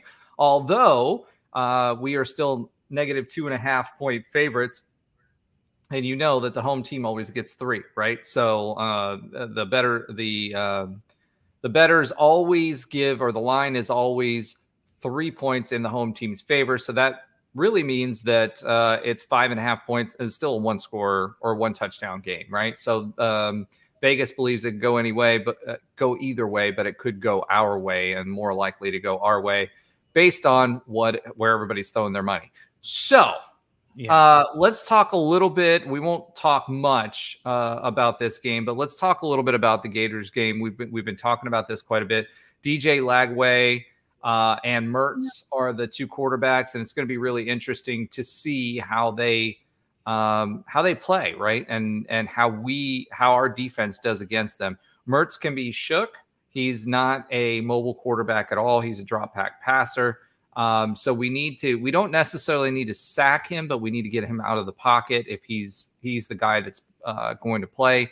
It's been a 2 QB system the whole time. The last game that the Gators played, Lagway didn't look that great. So here's to hoping both quarterbacks, which we will probably see in this game, continue that streak. Defensively, the Gators don't have a great defensive team this year. So we do have our opportunities offensively as long as we don't give the ball away. I think that's going to be the biggest takeaway for this game. It's going to be, you know, an away game. Granted, it's not that far. It's 2.5 hours up the road. It's still in Florida. But it's still a big game for us with implications. I mean, Colorado was a big game for us for implications with recruits. They could look at it one of 2 ways. Either, hey, this team really needs help, so we need to sign on board, right? Or it could have been a, wow, UCF sold out or quote unquote sold out or gave out their entire recruiting allocation for this game. So there were a lot of recruits. Both folks that we're recruiting and have a chance with, folks that have already signed on, and folks that are potential recruiting candidates that watch the Colorado game. This week is that much more important from a recruiting perspective to make sure we win the hearts and minds of the Florida football faithful. So Guys, I don't know what you guys want to say about this game, but we'll get to the predictions in a minute. But I think even if this is a close game, as long as we don't turn over the ball, I think that we're going to win. Their defense is weak. Their quarterback position is questionable. I think we have a lot of opportunity if we don't beat ourselves in the swamp. Pause. Yeah, I mean, I think one of the it'll be interesting to see how well we talked a lot about our own defensive inefficiencies that we have, or our holes on our defense, especially some of the questionable things that we've seen in our secondary over the course. And linebacker play. Ethan Barr last week was terrible. Well, all three levels. We're not getting any pressure on the quarterback either. So, like you said, we got to get, if Mertz is in the game, we certainly have to get pressure. If pressure on him to flush him out of the pocket. Flagway is in the game. He creates exciting plays outside of the pocket. And so it's going to be for the lack of preparation, or at least the seemingly lack of preparation that we saw going into this past week. I'm just hoping that they can lock back in and with their backs against the wall here and kind of needing to prove themselves that we can just bounce back in a huge way, especially defensively against them. The other thing that kind of would have encouraged me a lot more had we not seen what we saw on Saturday, but just their run defense has not been very good, as you mentioned, Roger, from what I've seen of. Neither has Colorado's. Yeah, fair, but and you're right. So they're going to have a similar game plan. Certainly, Colorado showed UF and other opponents of ours this season. And TCU did as well. That kind of showed a little bit of how to out scheme us, and so. Like I said, their run defense hasn't been very good. So hopefully this week we can kind of figure out how to exploit that rather than kind of running right into it. Yeah, I think one of the big things for us, I actually got some statistics from the recent interviews that the coaches gave defensively. On average, the three previous opponents to Colorado got the ball out within 2 seconds. Jeez. On average. Okay. So the way to make us, if we're not going to have the pass rush that we want, and John Walker, by the way, is out again this week. If anybody was wondering if there was an update on John Walker, he will not play against Florida. Miles Montgomery is questionable. He was in a leg brace at the game. So he did not suit up. He was in a leg brace. Miles Montgomery is questionable. More than likely, he's not going to play, folks. I don't think the way you can negate a pass rush two ways, right? Either you've got a good blocking tight end, a couple blocking tight ends, and a running back that's pretty good at blocking, or you have a situation where you get the ball out fast. If it's Mertz, his average yards per attempt is low, and I expect them to get the ball out quickly to try to break up our defense if we're crowding the box. And to Ben's point, they will crowd the box against us, and we are going to have to come out with a game plan that is going to break that up. Tunnel screens, pitches, jet sweeps, passes to RJ Harvey. Whatever it is that we need to break up the middle of the defense so that we can open up our running game, make them respect the edges, because right now either respect the edges or respect the 0 to 10 yard pass game. Because right now, if we don't, and we just try to chew them up, we are playing, no matter what you say, it's a SEC defensive line. This is the type of football that they play. They're going to be skilled enough to stop what we do traditionally until they got the third big old boy at D tackle. He's like 450 pounds. So they got Refrigerator Perry from out of Gainesville, on D line. So again, they're going to have big athletes. These are 4-star players, 5-star players. The Gators recruit well. We can't out athlete them. We've got to play smarter and take advantage of the advantages that we have in the scheme. So if you thought this was a coaching failure this week, Coach Malzahn, bone up, because it's all going to be about the scheme this week. Yeah. I mean, I agree. I think no matter even how we played last week, this is still, to me, the biggest game in UCF history because of what's at stake. I think, the Gators, in my opinion, they're not that good of a football team. This is the time you maximize and take advantage of that as a program that we are. We want to make people feel like there's not – why do we keep – why should I go to Florida when I can go to UCF right there? I have more fun. It's in Orlando and not in Gainesville.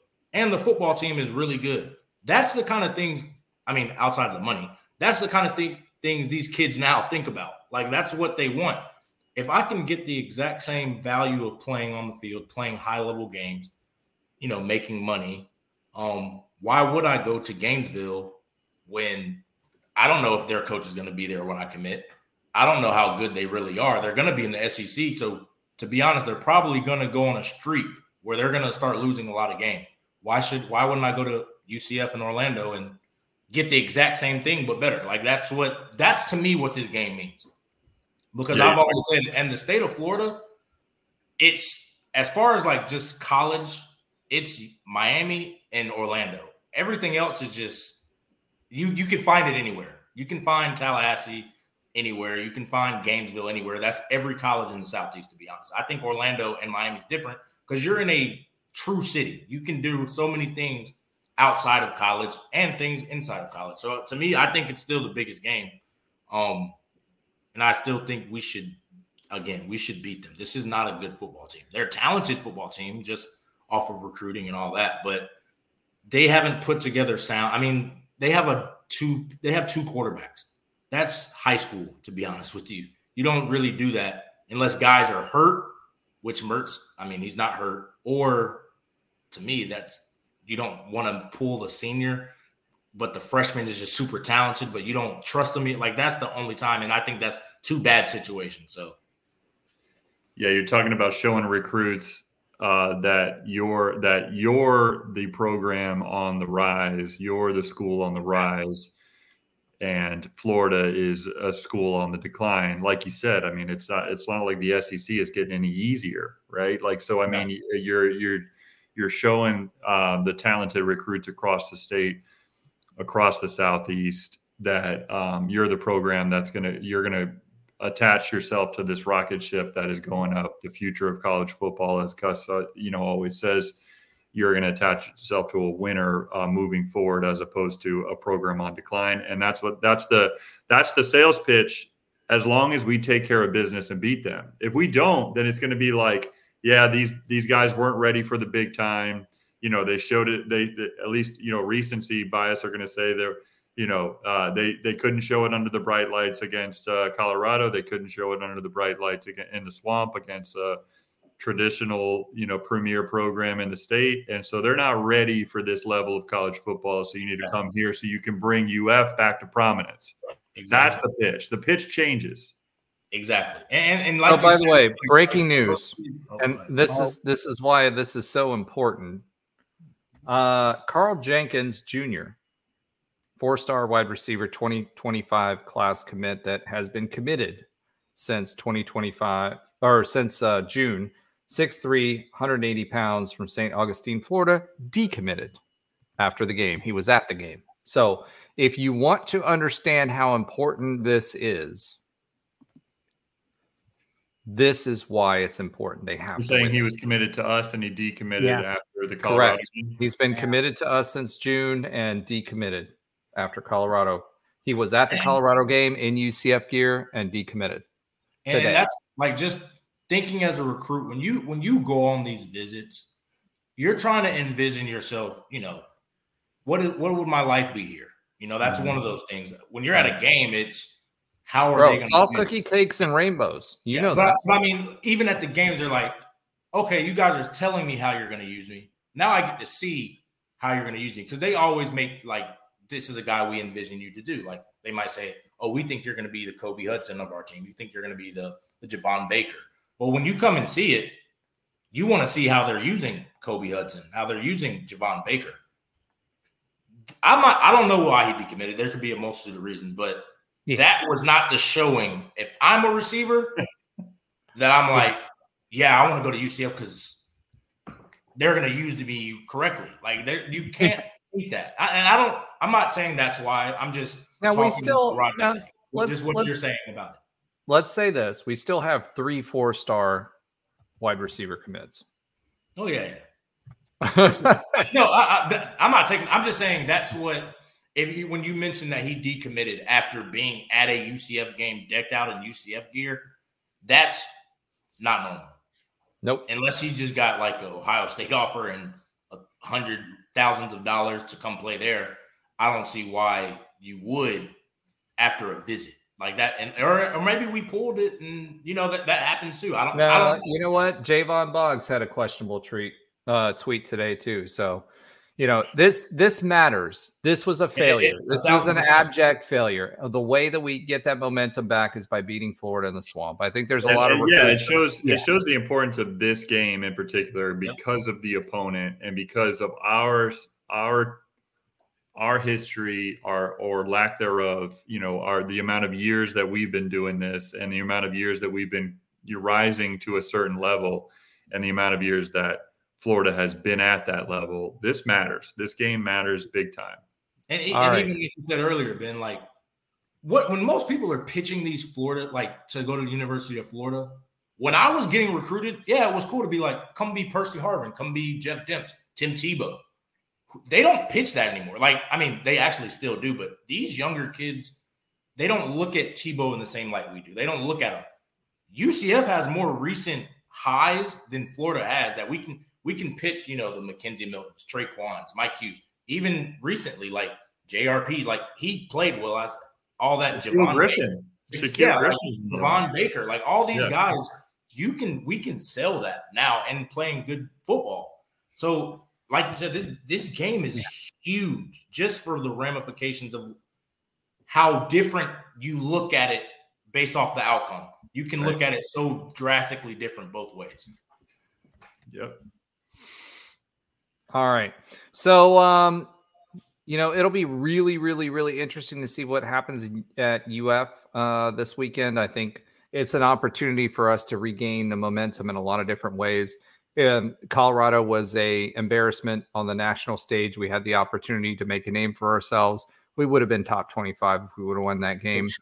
And we have another opportunity to make a statement that we have recovered and we are who we thought we were. So let's go ahead and make our score predictions and move on to the next level. So Ben, you made your score prediction about 2 years ago for this game, but recently changed it within the past 15 minutes. So why don't we start with you? What is your score prediction for? Well, I recently changed it just because I went back to my original instinct. I think this is going to be a little bit of an ugly game in the Swamp. I don't think it's going to be necessarily as high scoring. And so I originally had I wanted to write this, and then I wrote down 24-21 UCF, but I actually just changed it to 21-20 UCF. I think it's going to be a 1 point win, low scoring game, kind of ugly, 21-20 UCF. All right. Interesting.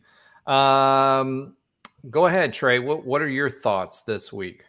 Yeah, I'm with Ben. I think it's going to be close. Never going to pick against the guys. That's my motto for now. If it starts, I might have to start changing it. But I think it's going to be low scoring. I'm going to say 24-23. I think it's going to be like how we just looked at last game, where we can point to the plays that changed the game.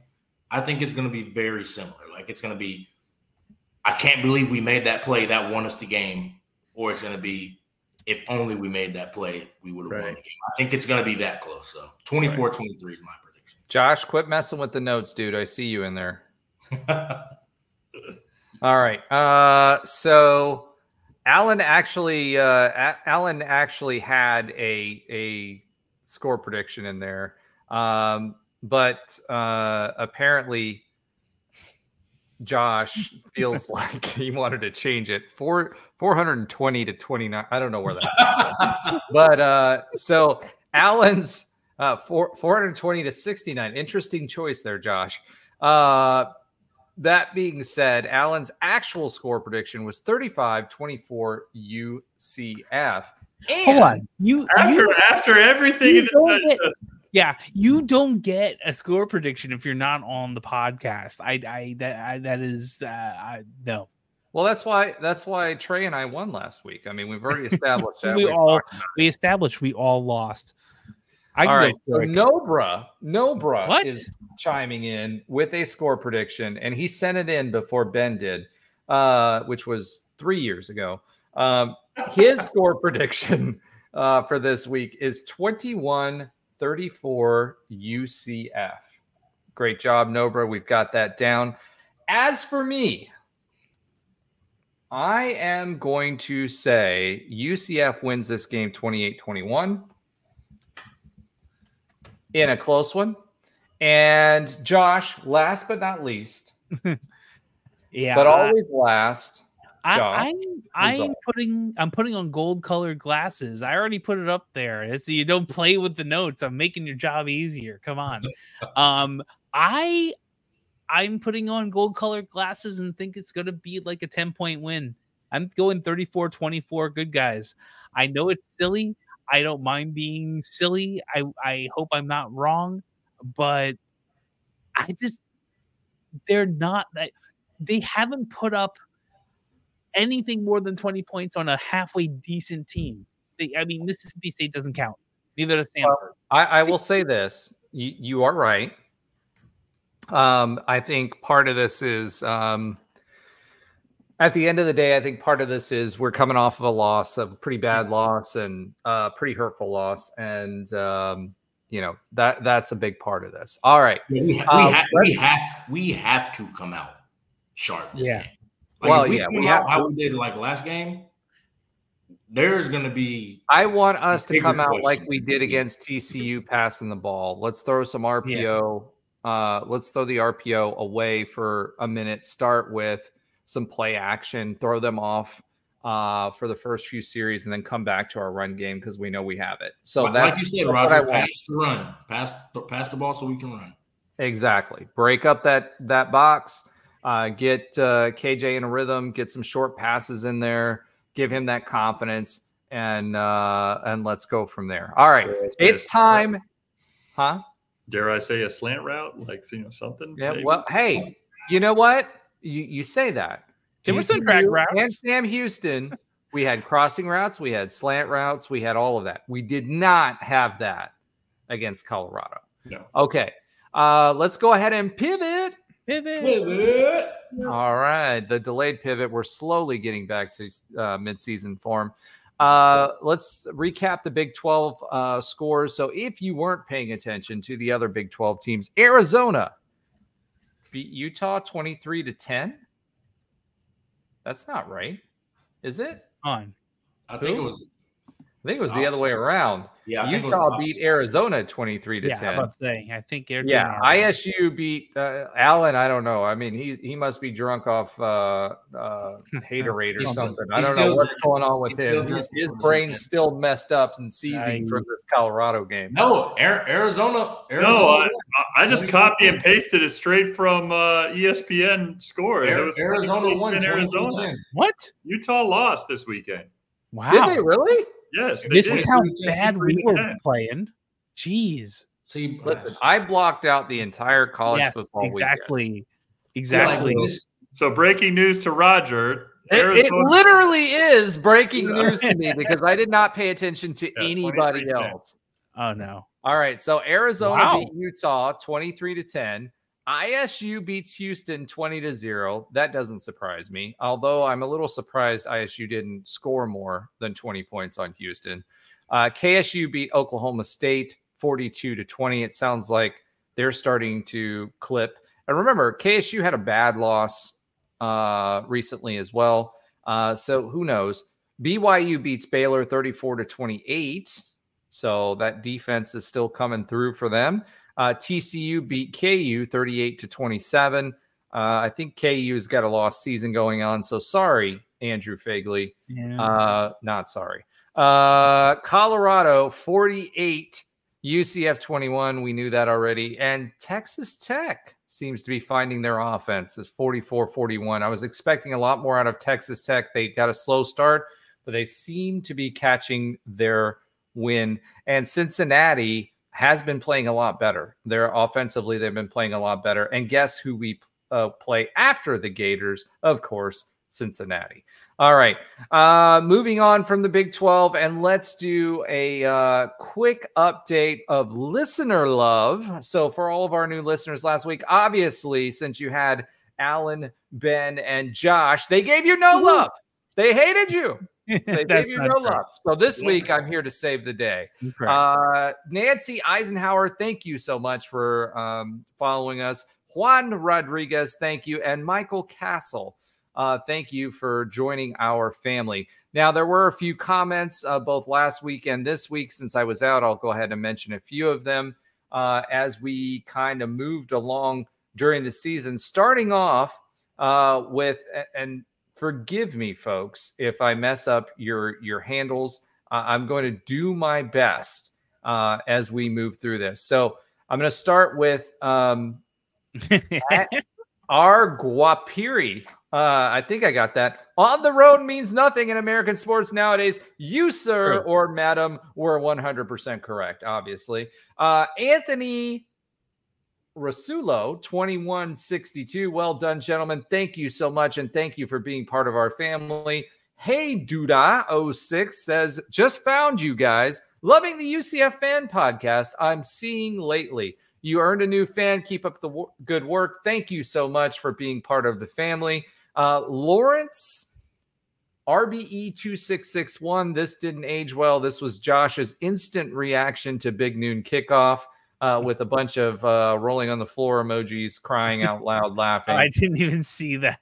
I said, nope. And neither did the team's defense after the first interception. And come to think of it, turnovers, neither did the offense. So shout out to you for listening and watching our short. And then Jermaine Dow, 1481. I thought it was going to be a tight game, but see, you gave them the gap sauce. 100% correct. So for those of you that are watching or listening, thank you so much. For those of you that are from other fan bases, and again, this doesn't capture everybody that follows us. We gained, I think it was 9 new followers since last week. So thank you so much for following us. If I didn't shout you out, it's because YouTube didn't show you to me. It's not because we don't love you. So thank you so much for going along this ride. All right, moving on. Let's go ahead and pivot. All right. Josh is sometimes funny. The fact of the week. Josh, take us away. Okay, I'm going to do 2 quick because we have lots of things that went on here. We talked earlier that unfortunately the last loss this big was when Trey was a freshman versus the Cows. Let's do an over and under and see if Trey even remembers his own stats. Oh, during that game. I like this one. The number is 4. Did Trey get over or under 4 tackles in that horrific game where we only scored 3 points? Over. Who else? You said 3 tackles? I'm agreeing with the man. He says over. I'm going over. Did you say 3 tackles? I said 4. 4. Are we talking solos? Good question. Total. That's a very good question. Total tackles. He said. Total tackle. Oh yeah, he's got over 4. I think I had over 4 solos too. That was. Oof. I don't know. Josh is not reacting with your right, so I don't know, bro. I'm gonna say. Okay, I'll make it easy because we're at. There were 4 solo tackles and it was 5 total. 5 total. I forgot who was. Someone had 15 tackles and 10 of them were assisted. I think that was probably Dominic Spencer. Yes, it was. And we still lost. All right, go ahead, Josh. Here's one other quick one because we are talking UF, and it's just a bad week. It's a lot of L's this week. In 2006, UF routed UCF 42-0. I was at that game. That was not fun. But one notable thing came out of that game. What is the one thing we were the first to do against Tim Tebow at that game? Sack him. Sack him was I don't know how many my times. first. No, I'm gonna say intercepted. Trey, I have no idea. Trey I was can still make in some the really trade. bad, funny jokes Force on a this fumble, one, but I'm force a gonna fumble. leave that alone. Go ahead, Josh. Well, I mean, actually, Ben and well, I think Ben is. I am 100% on the interception. It might have been the first forced fumble too.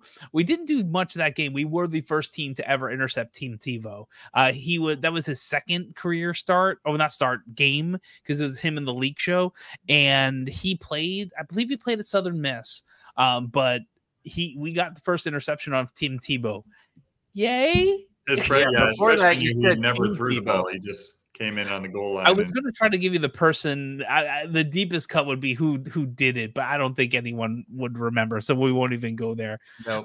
But yeah, we prefer to forget losses, Josh. Oh, which is why I'm listen. surprised you brought it up this week. Listen, we have to. You flip the could have script. brought up Gator Slayer stuff. You could have brought up like any kind of other positive type of news, but you chose to like hurt us. I mean, there's seriously. a reason, because this is just almost an entire week of UCFLs. We only had one saving grace, and I'll talk about that. All right. So with that being said, let's go ahead and get the quick update on other UCF sports that Alan does not watch for a very good reason this week. Go ahead, John.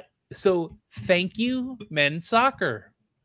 That was the only win of the entire week of any UCF sport. Man, There's some ties.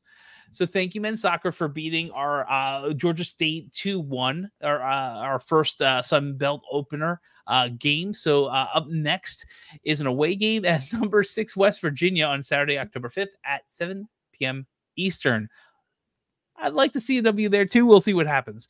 Women's soccer lost to Kansas 0-4, but came back to tie with Kansas State 1-1. They were up there the whole time, and they came from behind to score the equalizer. Their next game is away game at, guess what? West Virginia, one day earlier, Friday, October 4th at 7 p.m. I wonder if they chartered a plane together. I could probably find that out, and I'll see if I can.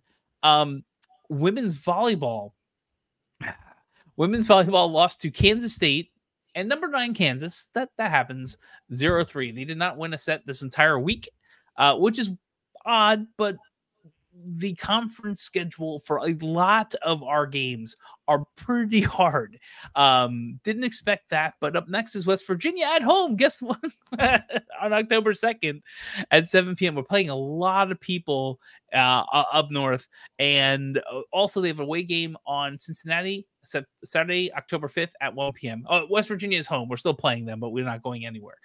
One last quick thing, and speaking of women's soccer, head UCF women's coach Tiffany Roberts-Sahadic and UCF Hall of Famer Michelle Akers and the entire 99, they call the 99s, Women's World Club Soccer team. They're winning a Wilma Rudolph Courage Award next month up in New York City.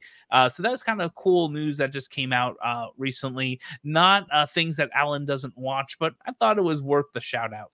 Well, I'm pretty sure he will not watch that either. All right. Thank you so much for bringing us the great news about other UCF sports that Alan does not watch this week. All right. Final thoughts real quick. Guys, this is a must win at Florida. I'd like to think this is what we've all heard about the typical Gus Malzahn what the moment. I did not finish that sentence because we are E for everyone. He tends to drop a game, and you heard about it at Auburn. You heard about it everywhere else he's been. He tends to drop a game that's just like, what the heck is going on? I hope he pulls everybody up by their bootstraps. I would have said something else, but again, we're a clean show, and really drills into them the importance of putting forth your heart, putting forth the effort, and making sure you're winning the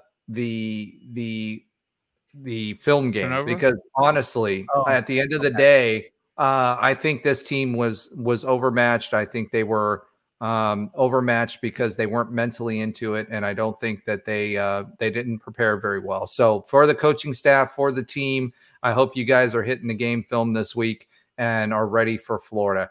That's all I've got for this week. Thank you guys so much for following us. Thank you for liking.